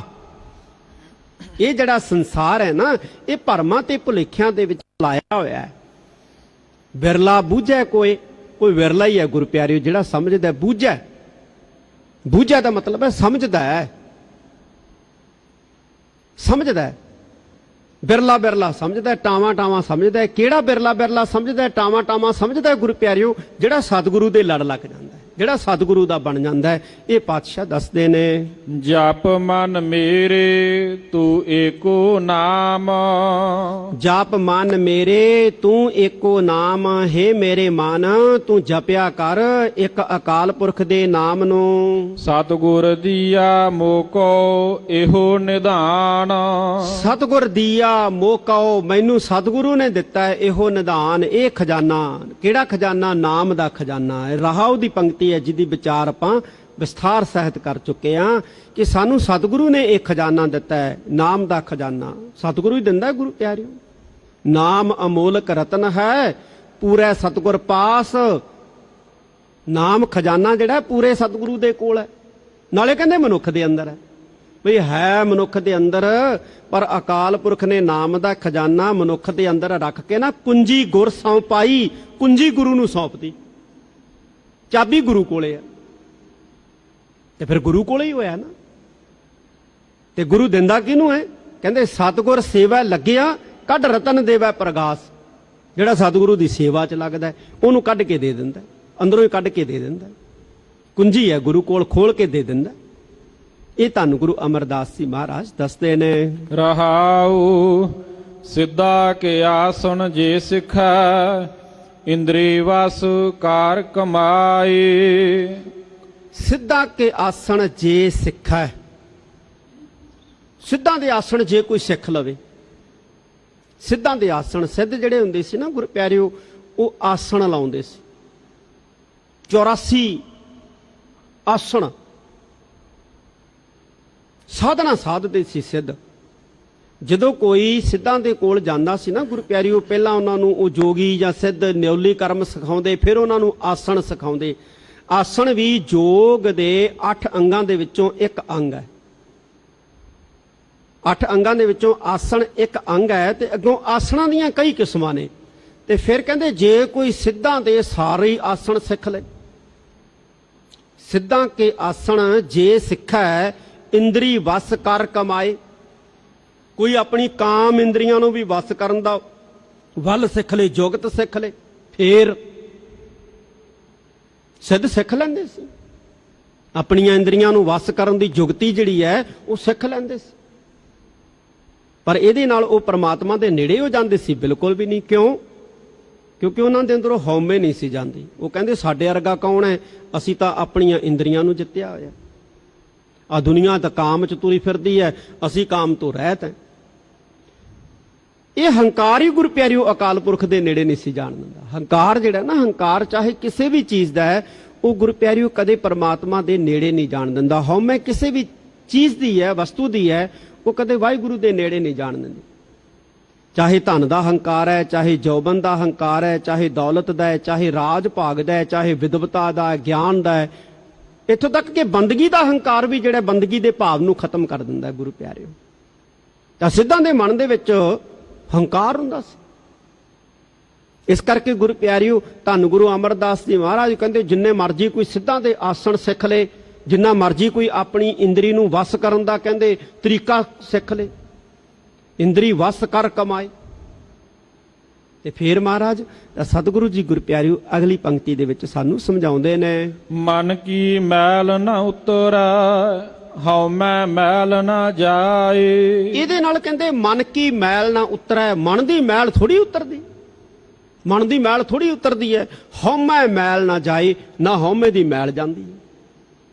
ਹਉਮੈ ਦੀ ਮੈਲ ਜਾਂਦੀ ਹੈ। ਮੇਰੇ ਵਰਗਾ ਕੌਣ ਹੈ, ਮੈਂ ਤਾਂ ਗਿਆਨੀ ਹਾਂ। ਮੇਰੇ ਵਰਗਾ ਕੌਣ ਹੈ, ਮੈਂ ਤਾਂ ਵਿਦਵਾਨ ਹੈ। ਜਿੰਨਾ ਮੈਨੂੰ ਗਿਆਨ ਹੈ ਕਿਸੇ ਨੂੰ ਗਿਆਨ ਹੀ ਹੈ ਨਹੀਂਗਾ। ਮੈਂ ਹੀ ਅਸਲੀ ਗਿਆਨ ਸਮਝਾ ਰਿਹਾ, ਬਾਕੀ ਤਾਂ ਸਾਰੇ ਨਕਲੀ ਗਿਆਨ ਸਮਝਾਈ ਜਾਂਦੇ। ਇਹ ਹੰਕਾਰ ਹੈ ਨਾ ਜਿਹੜਾ ਗੁਰੂ ਪਿਆਰਿਓ, ਇਹ ਵੀ ਮਨ ਨੂੰ ਪਵਿੱਤਰ ਨਹੀਂ ਹੋਣ ਦਿੰਦਾ। ਇਹ ਵੀ ਮਨ ਨੂੰ ਮੈਲਾ ਹੀ ਕਰੀ ਰੱਖਦਾ ਹੈ। ਤੇ ਜਿੰਨਾ ਚਿਰ ਮਨ ਮੈਲਾ ਹੈ ਉਹਨਾਂ ਚਿਰ ਸਾਰਾ ਕੁਝ ਹੀ ਮੈਲਾ ਹੈ। ਜਿੰਨਾ ਮਰਜੀ ਕੋਈ ਲਿਸ਼ਕ ਪੁਸ਼ਕ ਕੇ ਬੈਠ ਜਾਏ। ਧੰਨ ਗੁਰੂ ਅਮਰਦਾਸ ਜੀ ਮਹਾਰਾਜ ਕਹਿੰਦੇ ਮਨ ਕੀ ਮੈਲ ਨਾ ਉਤਰੈ ਹਉਮੈ ਮੈਲ ਨਾ ਜਾਏ। ਮਨ ਦੀ ਮੈਲ ਨਹੀਂ ਗੁਰੂ ਪਿਆਰੇ ਉਤਰਦੀ, ਸਿੱਧਾਂ ਕੇ ਆਸਣ ਜੇ ਸਿੱਖਾ। ਮਨ ਦੀ ਮੈਲ ਨਹੀਂ ਉਤਰਦੀ, ਇੰਦਰੀ ਵਸ ਕਰ ਕਮਾਏ। ਮਨ ਦੀ ਮੈਲ ਨਹੀਂ ਉਤਰਦੀ, ਹਉਮੈ ਮੈਲ ਨਾ ਜਾਏ। ਹਉਮੈ ਦੀ ਮੈਲ ਨਹੀਂ ਜਾਂਦੀ ਐ। ਇਸ ਮਨ ਕੋ ਹੋਰ ਸੰਜਮ ਕੋ ਨਾਹੀ ਵਿਨ ਸਤਿਗੁਰ ਕੀ ਸਰਨਾਏ। ਮਹਾਰਾਜ ਕੋਈ ਤਰੀਕਾ ਹੀ ਦੱਸ ਦਿਓ ਮਨ ਨੂੰ ਪਵਿੱਤਰ ਕਰਨ ਦਾ, ਮਨ ਨੂੰ ਸਾਫ਼ ਕਰਨ ਦਾ। ਹੁਣ ਸਿੱਧਾਂ ਦੇ ਆਸਣ ਸਿੱਖਣ ਦੇ ਨਾਲ ਤਾਂ ਮਨ ਦੀ ਮੈਲ ਸਾਫ਼ ਨਹੀਂ ਹੁੰਦੀ, ਨਾ ਇੰਦਰੀਆਂ ਨੂੰ ਕਾਬੂ ਕਰਨ ਦੇ ਨਾਲ ਮਨ ਦੀ ਮੈਲ ਸਾਫ਼ ਹੁੰਦੀ ਹੈ। ਮਹਾਰਾਜ ਕੋਈ ਢੰਗ ਦੱਸ ਦਿਓ, ਕੋਈ ਤਰੀਕਾ ਦੱਸ ਦਿਓ। ਧੰਨ ਗੁਰੂ ਅਮਰਦਾਸ ਜੀ ਮਹਾਰਾਜ ਸਾਨੂੰ ਪਤਾ ਕੀ ਕਹਿੰਦੇ, ਕਹਿੰਦੇ ਇਸ ਮਨ ਕਉ ਹੋਰ ਸੰਜਮ ਕੋ ਨਾਹੀ। ਇੱਥੇ ਸੰਜਮ ਦਾ ਮਤਲਬ ਹੈ ਢੰਗ ਤਰੀਕਾ। ਕਹਿੰਦੇ ਇਸ ਮਨ ਕਉ, ਇਸ ਮਨ ਨੂੰ ਪਵਿੱਤਰ ਹੋਣ ਵਾਸਤੇ ਹੋਰ ਸੰਜਮ ਕੋ ਨਾਹੀ, ਹੋਰ ਕੋਈ ਤਰੀਕਾ ਨਹੀਂ ਹੈ। ਹੋਰ ਕੋਈ ਤਰੀਕਾ ਨਹੀਂ ਹੈ, ਮਤਲਬ ਇੱਕ ਤਰੀਕਾ ਹੈਗਾ। ਇਹਦਾ ਮਤਲਬ ਇੱਕ ਤਰੀਕਾ ਹੈਗਾ। ਇਸ ਕਰਕੇ ਸਤਿਗੁਰੂ ਜੀ ਕਹਿੰਦੇ ਹੋਰ ਕੋਈ ਤਰੀਕਾ ਤਾਂ ਹੈ ਨਹੀਂ ਭਾਈ ਮਨ ਨੂੰ ਸਾਫ਼ ਕਰਨ ਦਾ। ਮਹਾਰਾਜ ਫਿਰ ਕਿਹੜਾ ਤਰੀਕਾ ਹੈ? ਕਹਿੰਦੇ ਬਿਨਾ ਸਤਿਗੁਰ ਕੀ ਸ਼ਰਨ ਆਏ। ਬਿਨਾ ਸਤਿਗੁਰੂ ਦੀ ਸ਼ਰਨ ਪੈਣ ਤੋਂ। ਸਤਿਗੁਰੂ ਦੀ ਸ਼ਰਨ ਪੈ ਜਾਓ, ਬਸ ਸਤਿਗੁਰੂ ਦੀ ਸ਼ਰਨ ਪੈ ਜਾਓ, ਫੇਰ ਕਹਿੰਦੇ ਤੁਹਾਡਾ ਮਨ ਸਾਫ਼ ਹੋ ਸਕਦਾ ਹੈ, ਸਤਿਗੁਰੂ ਦਇਆ ਕਰੇਗਾ। ਤੇ ਸ਼ਰਨ ਸਤਿਗੁਰੂ ਦੀ ਕਦੋਂ ਪਵਾਂਗੇ? ਜਦੋਂ ਵਿਸ਼ਵਾਸ ਹੋਊਗਾ। ਤੇ ਜੇ ਸ਼ੰਕਾ ਹੀ ਪੈਦਾ ਹੋਈ ਗਏ, ਗੁਰੂ ਆ ਨਹੀਂ ਕਰ ਸਕਦਾ, ਗੁਰੂ ਆ ਵੀ ਨਹੀਂ ਕਰ ਸਕਦਾ, ਗੁਰੂ ਉਹ ਵੀ ਨਹੀਂ ਕਰ ਸਕਦਾ, ਗੁਰੂ ਉਹ ਵੀ ਨਹੀਂ ਕਰ ਸਕਦਾ, ਤੇ ਫਿਰ ਕਹਿੰਦੇ ਜਦੋਂ ਗੁਰੂ ਕਰ ਹੀ ਕੁਛ ਨਹੀਂ ਸਕਦਾ, ਫਿਰ ਗੁਰੂ ਤੋਂ ਲੈਣਾ ਕੀ ਹੈ? ਇਹ ਤਾਂ ਵਿਸ਼ਵਾਸ ਉਦੋਂ ਵੱਜੂ ਗੁਰੂ ਪਿਆਰਿਓ ਜਦੋਂ ਇਹ ਭਰੋਸਾ ਆ ਗਿਆ ਕਿ ਗੁਰੂ ਸਭ ਕੁਝ ਕਰ ਸਕਦਾ। ਗੁਰੂ ਸਭ ਕੁਝ ਕਰ ਸਕਦਾ ਹੈ। ਗੁਰੂ ਮਰੇ ਹੋਏ ਨੂੰ ਜੀਵਤ ਵੀ ਕਰ ਸਕਦਾ ਹੈ। ਗੁਰੂ ਸਭ ਕੁਝ ਕਰ ਸਕਦਾ ਹੈ, ਕਿਉਂਕਿ ਗੁਰੂ ਉਸ ਅਕਾਲ ਪੁਰਖ ਦਾ ਰੂਪ ਹੈ ਜਿਸ ਅਕਾਲ ਪੁਰਖ ਦੀ ਸਮਰੱਥਾ ਦਾ ਜ਼ਿਕਰ ਗੁਰਬਾਣੀ ਦੇ ਵਿੱਚ ਹੈ। ਜਲ ਤੇ ਥਲ ਕਰ ਥਲ ਤੇ ਕੂਆ ਕੂਪ ਤੇ ਮੇਰ ਕਰਾਵੇ, ਧਰਤੀ ਤੇ ਆਕਾਸ਼ ਚੜਾਵੇ, ਚੜਾਏ ਆਕਾਸ਼ ਕਰਾਵੇ। ਗੁਰੂ ਸਭ ਕੁਝ ਕਰ ਸਕਦਾ ਹੈ। ਪਰ ਜਦੋਂ ਗੁਰੂ ਪਿਆਰੇ ਇਹ ਭਰੋਸਾ ਆ ਗਿਆ, ਗੁਰੂ ਦੀ ਸ਼ਰਨ ਪੈ ਗਏ, ਫੇਰ ਗੁਰੂ ਪਿਆਰਿਓ ਗੁਰੂ ਦਾ ਸ਼ਬਦ ਕੰਨੀ ਸੁਣਿਆ, ਉਪਦੇਸ਼ ਸੁਣਿਆ ਤੇ ਮਨ ਦੀ ਮੈਲ ਕੱਟੀ ਜਾਂਦੀ। ਗੁਰ ਕਾ ਸ਼ਬਦ ਕਾਟੈ ਕੋਟ ਕਰਮ। ਕਰੋੜਾਂ ਕਰਮਾਂ ਦੀ ਮੈਲ ਗੁਰੂ ਦਾ ਸ਼ਬਦ ਕੱਟ ਦਿੰਦਾ ਹੈ, ਜੇ ਗੁਰੂ ਤੇ ਭਰੋਸਾ ਹੋਵੇ ਤਾਂ। ਧੰਨ ਗੁਰੂ ਅਮਰਦਾਸ ਜੀ ਮਹਾਰਾਜ ਕਹਿੰਦੇ ਇਸ ਮਨ ਕਉ ਹੋਰ ਸੰਜਮ ਕੋ ਨਾਹੀ। ਇਸ ਮਨ ਨੂੰ ਸਾਫ਼ ਹੋਣ ਲਈ ਕੋਈ ਹੋਰ ਤਰੀਕਾ ਨਹੀਂ ਹੈ। ਵਿਣ ਸਤਿਗੁਰ ਕੀ ਸ਼ਰਨ ਆਏ। ਬਿਨਾਂ ਸਤਿਗੁਰੂ ਦੀ ਸ਼ਰਨ ਤੋਂ ਸਤਿਗੁਰ ਮਿਲਿਆ ਉਲਟੀ ਭਈ ਕਹਿਣਾ ਕਿਛੂ ਨਾ ਜਾਏ। ਇਹ ਤਾਂ ਭਾਈ ਕਹਿੰਦੇ ਸਤਿਗੁਰ ਮਿਲਿਆ ਉਲਟੀ ਪਈ। ਉਲਟੀ ਪਈ ਭਈ ਦਾ ਮਤਲਬ ਹੋਈ, ਉਲਟੀ ਦਾ ਮਤਲਬ ਕੀ? ਉਲਟੀ ਦਾ ਮਤਲਬ ਹੁੰਦਾ ਪਲਟਣਾ। ਆਪਾਂ ਕਹਿੰਦੇ ਨਾ ਬੱਸ ਉਲਟ ਗਈ, ਬੱਸ ਉਲਟ ਗਈ, ਪੁੱਠੀ ਹੋ ਗਈ ਬੱਸ। ਸਾਡੀ ਜਿਹੜੀ ਮੱਤ ਹੈ ਨਾ ਗੁਰੂ ਪਿਆਰਿਓ, ਇਹ ਸੰਸਾਰ ਨਾਲ ਜੁੜੀ ਹੋਈ ਹੈ, ਕਰਤਾਰ ਨਾਲ ਨਹੀਂ ਜੁੜੀ ਹੋਈ। ਸਾਡੀ ਮੱਤ ਜਿਹੜੀ ਹੈ ਸੰਸਾਰ ਨਾਲ ਜੁੜੀ ਹੈ, ਸੰਸਾਰ ਬਾਰੇ ਹੀ ਸੋਚਦੀ ਰਹਿੰਦੀ ਹੈ, ਸਾਰਾ ਦਿਨ ਸੰਸਾਰ ਬਾਰੇ, ਪਰਿਵਾਰ ਬਾਰੇ ਸੋਚਦੀ ਰਹਿੰਦੀ ਹੈ, ਕਰਤਾਰ ਵਾਲੇ ਪਾਸੇ ਨਹੀਂ ਜਾਂਦੀ, ਇੱਕ ਪਾਸੇ ਲੱਗੀ ਹੋਈ ਹੈ। ਧੰਨ ਗੁਰੂ ਅਮਰਦਾਸ ਜੀ ਮਹਾਰਾਜ ਕਹਿੰਦੇ ਸਤਿਗੁਰ ਮਿਲਿਆ, ਸਤਿਗੁਰੂ ਨੂੰ ਮਿਲਣ ਦੇ ਨਾਲ ਕਹਿੰਦੇ ਉਲਟੀ ਪਈ। ਕੀ ਉਲਟੀ ਹੋ ਗਈ? ਮੱਤ ਉਲਟੀ ਹੋ ਗਈ। ਮੱਤ ਉਲਟੀ ਕਿਵੇਂ ਹੋ ਗਈ? ਜਿਹੜੀ ਸੰਸਾਰ ਵਾਲੇ ਪਾਸੇ ਲੱਗੀ ਸੀ ਉਹ ਪਲਟ ਕੇ ਕਰਤਾਰ ਵਾਲੇ ਪਾਸੇ ਜੁੜ ਗਈ, ਕਰਤਾਰ ਵਾਲੇ ਪਾਸੇ ਜੁੜ ਗਈ। ਪਰ ਜੁੜੀ ਕਦੋਂ? ਸਤਿਗੁਰ ਮਿਲਿਆ, ਜਦੋਂ ਸਤਿਗੁਰੂ ਮਿਲਿਆ, ਜਦੋਂ ਗੁਰੂ ਮਿਲਿਆ ਕਿਸੇ ਨੂੰ। ਤੇ ਗੁਰੂ ਕਦੋਂ ਗੁਰੂ ਪਿਆਰਿਓ ਸਹੀ ਮਾਇਨਿਆਂ 'ਚ ਮਿਲਦਾ ਸਿੱਖ ਨੂੰ? ਜਦੋਂ ਸਿੱਖ ਦਾ ਮਨ ਗੁਰੂ ਦੇ ਸ਼ਬਦ ਦੇ ਵਿੱਚ ਓਤਪੋਤ ਹੋ ਜਾਂਦਾ ਹੈ, ਜਦੋਂ ਗੁਰੂ ਦਾ ਸ਼ਬਦ ਸਿੱਖ ਦੇ ਮਨ ਦੇ ਵਿੱਚ ਓਤਪੋਤ ਹੋ ਜਾਂਦਾ ਹੈ। ਸਹੀ ਮਾਇਨਿਆਂ ਦੇ ਵਿੱਚ ਸਿੱਖ ਤੇ ਗੁਰੂ ਦਾ ਮਿਲਾਪ ਉਦੋਂ ਹੀ ਹੁੰਦਾ ਹੈ ਗੁਰੂ ਪਿਆਰਿਓ। ਪਰ ਇਹਦਾ ਮਤਲਬ ਇਹ ਨਹੀਂ ਕਿ ਤਨ ਦੇ ਨਾਲ ਮਿਲਾਪ ਕਰਨ ਦੀ ਲੋੜ ਹੀ ਕੋਈ ਨਹੀਂ, ਵੀ ਸਰੀਰਕ ਤੌਰ ਤੇ ਗੁਰੂ ਕੋਲ ਜਾਣ ਦੀ ਲੋੜ ਹੀ ਕੋਈ ਨਹੀਂ। ਵੀ ਜੇ ਸਰੀਰ ਕਰਕੇ ਗੁਰੂ ਕੋਲ ਜਾਵਾਂਗੇ ਫੇਰ ਹੀ ਸਾਡਾ ਮਨ ਗੁਰੂ ਦੇ ਸ਼ਬਦ ਨੂੰ ਸੁਣੂਗਾ, ਗੁਰੂ ਦੇ ਸ਼ਬਦ 'ਚ ਪਰਚੂਗਾ। ਤੇ ਜੇ ਸਰੀਰ ਕਰਕੇ ਜਾਣ ਨੂੰ ਤਿਆਰ ਨਹੀਂ ਤੇ ਮਨ ਕਿਵੇਂ ਜਾਊਗਾ? ਮਨ ਕਿਵੇਂ ਚਲਾ ਜਾਊਗਾ? ਇਸ ਕਰਕੇ ਧੰਨ ਗੁਰੂ ਅਮਰਦਾਸ ਜੀ ਮਹਾਰਾਜ ਕਹਿੰਦੇ ਸਤਿਗੁਰ ਮਿਲਿਆ ਉਲਟੀ ਭਈ। ਜਦੋਂ ਸਤਿਗੁਰੂ ਮਿਲ ਗਏ, ਮੱਤ ਜਿਹੜੀ ਹੈ ਸੰਸਾਰ ਨਾਲ ਜੁੜੀ ਹੋਈ ਉਲਟੀ ਹੋ ਕੇ ਕਰਤਾਰ ਨਾਲ ਜੁੜ ਗਈ। ਫਿਰ ਜੋ ਅਵਸਥਾ ਬਣੀ ਕਹਿੰਦੇ ਕਹਿਣਾ ਕਿਛੂ ਨਾ ਜਾਏ, ਕੁਝ ਬਿਆਨ ਹੀ ਨਹੀਂ ਹੋ ਸਕਦਾ। ਜਦੋਂ ਮੱਤ ਕਰਤਾਰ ਨਾਲ ਜੁੜ ਗਈ, ਮਨ ਕਰਤਾਰ ਨਾਲ ਜੁੜ ਗਿਆ, ਵਾਹਿਗੁਰੂ ਨਾਲ ਜੁੜ ਗਿਆ, ਫਿਰ ਜੋ ਅਵਸਥਾ ਹੋਈ ਕਹਿੰਦੇ ਫਿਰ ਉਹ ਬਿਆਨ ਨਹੀਂ ਹੋ ਸਕਦੀ ਗੁਰੂ ਪਿਆਰੇ। ਉਹ ਅਵਸਥਾ ਬਿਆਨ ਨਹੀਂ ਹੋ ਸਕਦੀ। ਉਹ ਤਾਂ ਫਿਰ ਉੱਥੇ ਤਾਂ ਉਸ ਅਵਸਥਾ 'ਚ ਇੱਕੋ ਹੀ ਸ਼ਬਦ ਨਿਕਲਦਾ, ਵਾਹਿਗੁਰੂ ਹੈ। ਗੁਰੂ ਤੂੰ ਵਾਹ ਹੈ, ਧੰਨ ਹੈ, ਵਾਹਿਗੁਰੂ ਨਿਕਲਦਾ ਗੁਰੂ ਪਿਆਰਿਓ, ਹੋਰ ਨਹੀਂ ਕੁਝ ਨਿਕਲਦਾ ਉਸ ਅਵਸਥਾ ਦੇ ਵਿੱਚ। ਇਹ ਪਾਤਸ਼ਾਹ ਦੱਸਦੇ ਨੇ, ਪਣਤ ਨਾਨਕ ਸਤਿਗੁਰ ਕੋ ਮਿਲਦੋ ਮਰੈ, ਗੁਰ ਕੈ ਸ਼ਬਦ ਫਿਰ ਜੀਵੈ ਕੋਇ। ਭਣਤ ਨਾਨਕ, ਭਣਤ ਦਾ ਮਤਲਬ ਹੈ ਗੁਰੂ ਪਿਆਰਿਓ ਬਿਆਨ ਕਰਨਾ, ਬਿਆਨ ਕਰਨਾ। ਬਿਆਨ ਕਰ ਰਹੇ ਹੈ, ਕੌਣ ਬਿਆਨ ਕਰ ਰਹੇ ਹੈ? ਨਾਨਕ। ਬਿਆਨ ਤਾਂ ਸ਼੍ਰੀ ਗੁਰੂ ਅਮਰਦਾਸ ਜੀ ਮਹਾਰਾਜ ਕਰ ਰਹੇ ਹੈ। ਤੇ ਉਹ ਸ਼੍ਰੀ ਗੁਰੂ ਨਾਨਕ ਦੇਵ ਜੀ ਦੇ ਤੀਸਰੇ ਸਰੂਪ ਨੇ। ਸ਼੍ਰੀ ਗੁਰੂ ਨਾਨਕ ਦੇਵ ਜੀ ਤੇ ਸ਼੍ਰੀ ਗੁਰੂ ਅਮਰਦਾਸ ਜੀ ਮਹਾਰਾਜ ਦੇ ਵਿੱਚ ਭੇਦ ਥੋੜੀ ਹੈ ਗੁਰੂ ਪਿਆਰਿਓ, ਕੋਈ ਫਰਕ ਥੋੜੀ ਹੈ,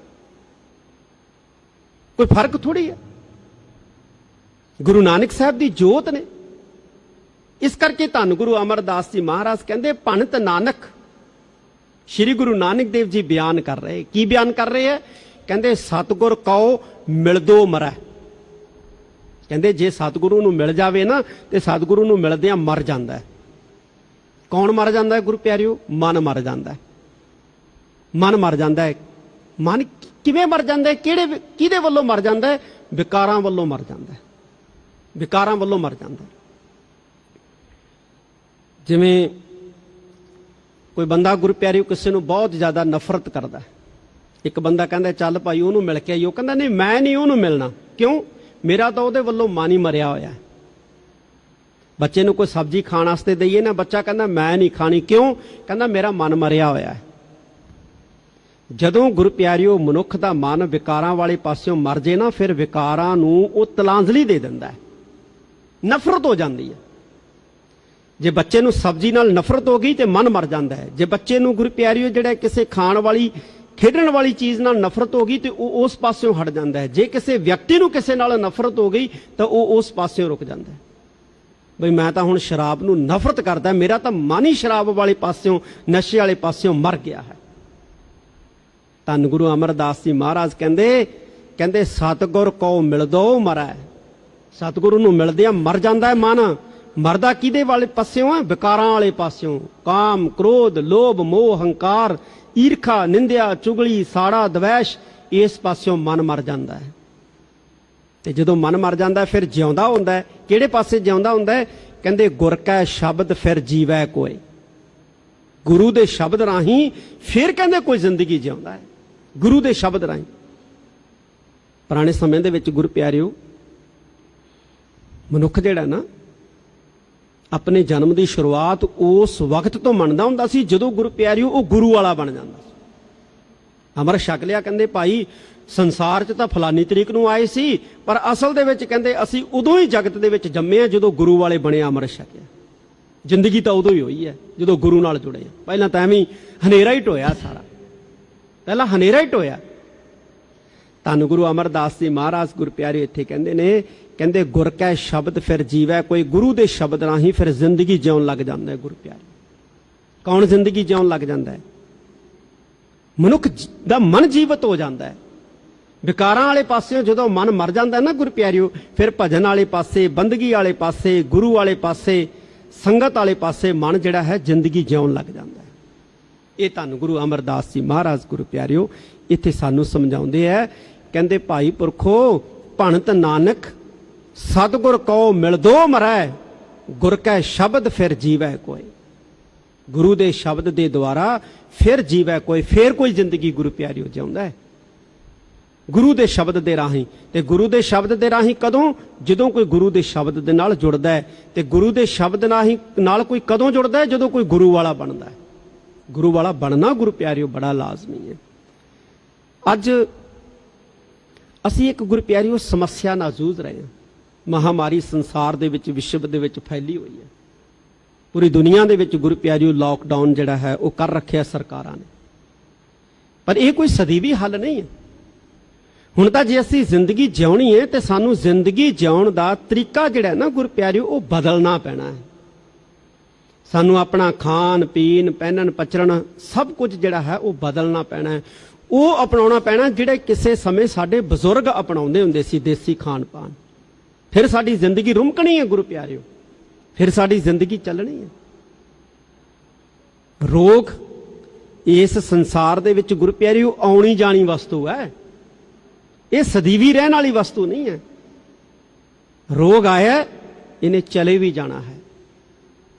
ਰੋਗ ਆਇਆ ਕਿਉਂਕਿ ਰੋਗ ਦਾ ਜਨਮ ਹੋਇਆ ਨਾ, ਜਿਹਦਾ ਜਨਮ ਹੁੰਦਾ ਨਾ ਗੁਰੂ ਪਿਆਰਿਓ ਉਹਨੇ ਜਾਣਾ ਹੀ ਹੁੰਦਾ, ਚਾਹੇ ਕੋਈ ਆ ਉਹ। ਜੋ ਜਨਮੈ ਸੋ ਜਨ ਹੋ ਮੋਆ, ਜੋ ਉਪਜਿਓ ਸੋ ਬਿਨਸਾ ਹੈ। ਇਹ ਪ੍ਰਕਿਰਤੀ ਦਾ ਨਿਯਮ ਹੈ ਕਿ ਜਿਹੜਾ ਪੈਦਾ ਹੋਇਆ ਹੈ ਉਹਨੇ ਖਤਮ ਵੀ ਹੋਣਾ ਹੀ ਹੋਣਾ ਹੈ। ਪਰ ਜਿਹੜਾ ਪੈਦਾ ਹੁੰਦਾ ਹੈ, ਖਤਮ ਹੁੰਦਾ ਹੈ ਨਾ ਗੁਰੂ ਪਿਆਰਿਓ, ਉਹ ਸੰਸਾਰ ਦੇ ਵਿੱਚ ਕੁਝ ਨਿਸ਼ਾਨ ਛੱਡ ਜਾਂਦਾ ਹੈ, ਕੁਝ ਨਿਸ਼ਾਨ ਜ਼ਰੂਰ ਛੱਡ ਜਾਂਦਾ ਹੈ, ਕੁਝ ਸਬਕ ਗੁਰੂ ਪਿਆਰਿਓ ਜ਼ਰੂਰ ਦੇ ਜਾਂਦਾ ਹੈ, ਕੁਝ ਸੇਧ ਦੇ ਜਾਂਦਾ ਹੈ, ਚੰਗੀ ਦੇ ਜੇ ਮਾੜੀ ਦੇ ਜੇ, ਪਰ ਦੇ ਕੇ ਜਾਂਦਾ ਹੈ ਕੁਝ।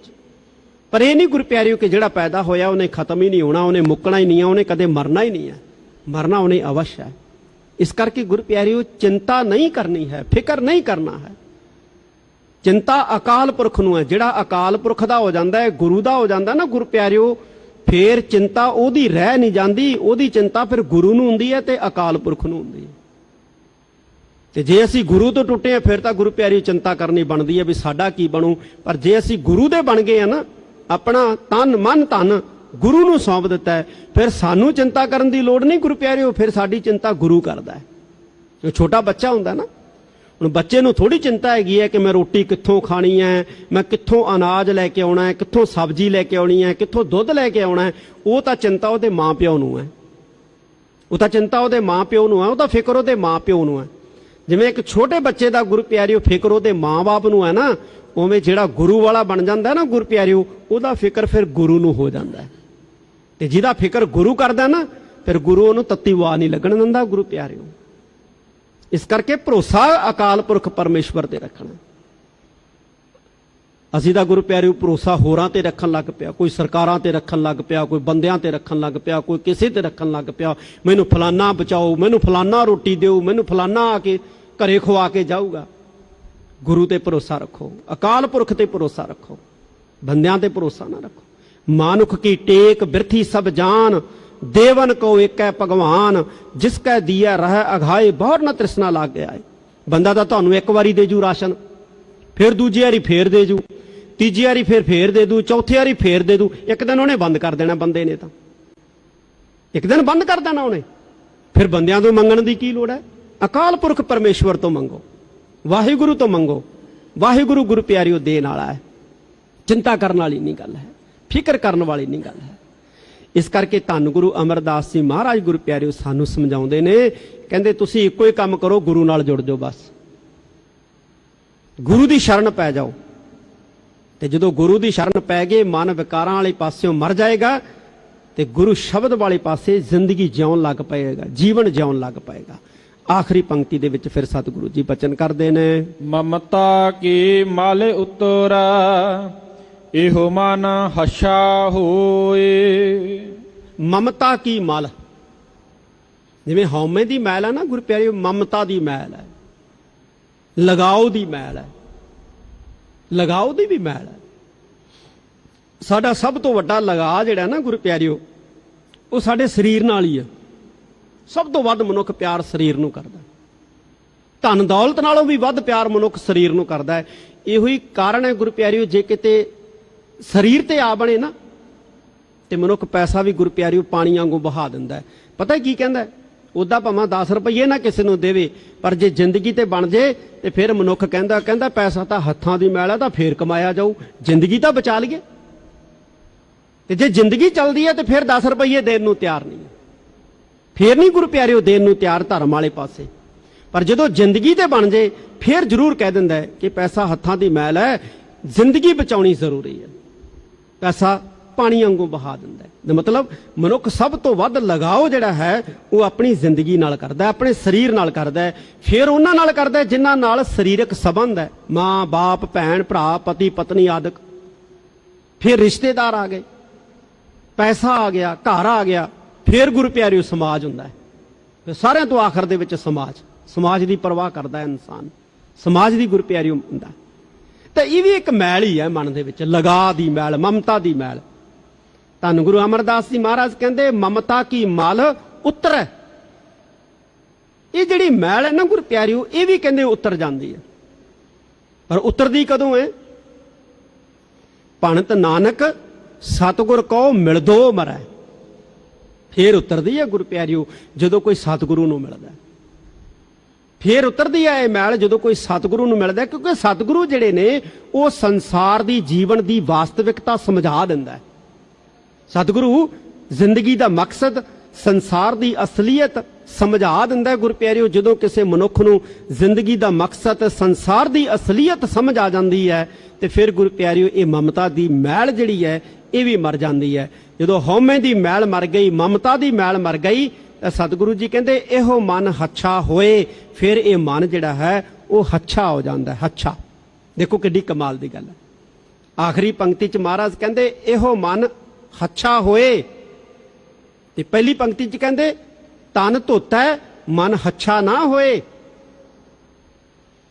ਤਨ ਧੋਤਾ ਮਨ ਹੱਛਾ ਨਾ ਹੋਏ, ਤੇ ਆਖਰੀ ਪੰਕਤੀ 'ਚ ਕਹਿੰਦੇ ਮਮਤਾ ਕੀ ਮਲ ਉਤਰੈ ਇਹੋ ਮਨ ਹੱਛਾ ਹੋਏ। ਹੱਛਾ ਦਾ ਮਤਲਬ ਹੈ ਗੁਰੂ ਪਿਆਰਿਓ ਚੰਗਾ, ਸਾਫ਼, ਪਵਿੱਤਰ, ਵਧੀਆ ਮਨ ਹੋ ਜਾਂਦਾ ਹੈ। ਇਹ ਧੰਨ ਗੁਰੂ ਅਮਰਦਾਸ ਜੀ ਪਾਤਸ਼ਾਹ ਨੇ ਗੁਰੂ ਪਿਆਰਿਓ ਅੱਜ ਅੰਮ੍ਰਿਤ ਵੇਲੇ ਸੱਚਖੰਡ ਸ੍ਰੀ ਦਰਬਾਰ ਸਾਹਿਬ ਸ੍ਰੀ ਹਰਿਮੰਦਰ ਸਾਹਿਬ ਜੀ ਤੋਂ ਆਏ ਹੁਕਮਨਾਮੇ ਦੇ ਵਿੱਚ ਸਾਨੂੰ ਸਿੱਖਿਆ ਦਿੱਤੀ ਹੈ।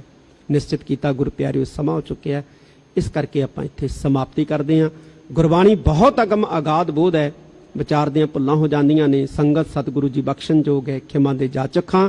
ਆਓ ਸਾਰੇ ਰਲ ਮਿਲ ਕੇ ਅਕਾਲ ਪੁਰਖ ਅੱਗੇ ਅਰਦਾਸ ਬੇਨਤੀ ਕਰੀਏ, ਸੱਚੇ ਪਾਤਸ਼ਾਹ ਸਾਡੇ ਤੇ ਕਿਰਪਾ ਕਰਨੀ, ਸਾਨੂੰ ਸੰਗਤ ਕਰਨ ਦਾ ਮਾਣ ਬਖਸ਼ਣਾ, ਤਾਂ ਕਿ ਸਾਡਾ ਲੋਕ ਸੁਖੀ ਪਰਲੋਕ ਸੁਹੇਲਾ ਹੋਵੇ।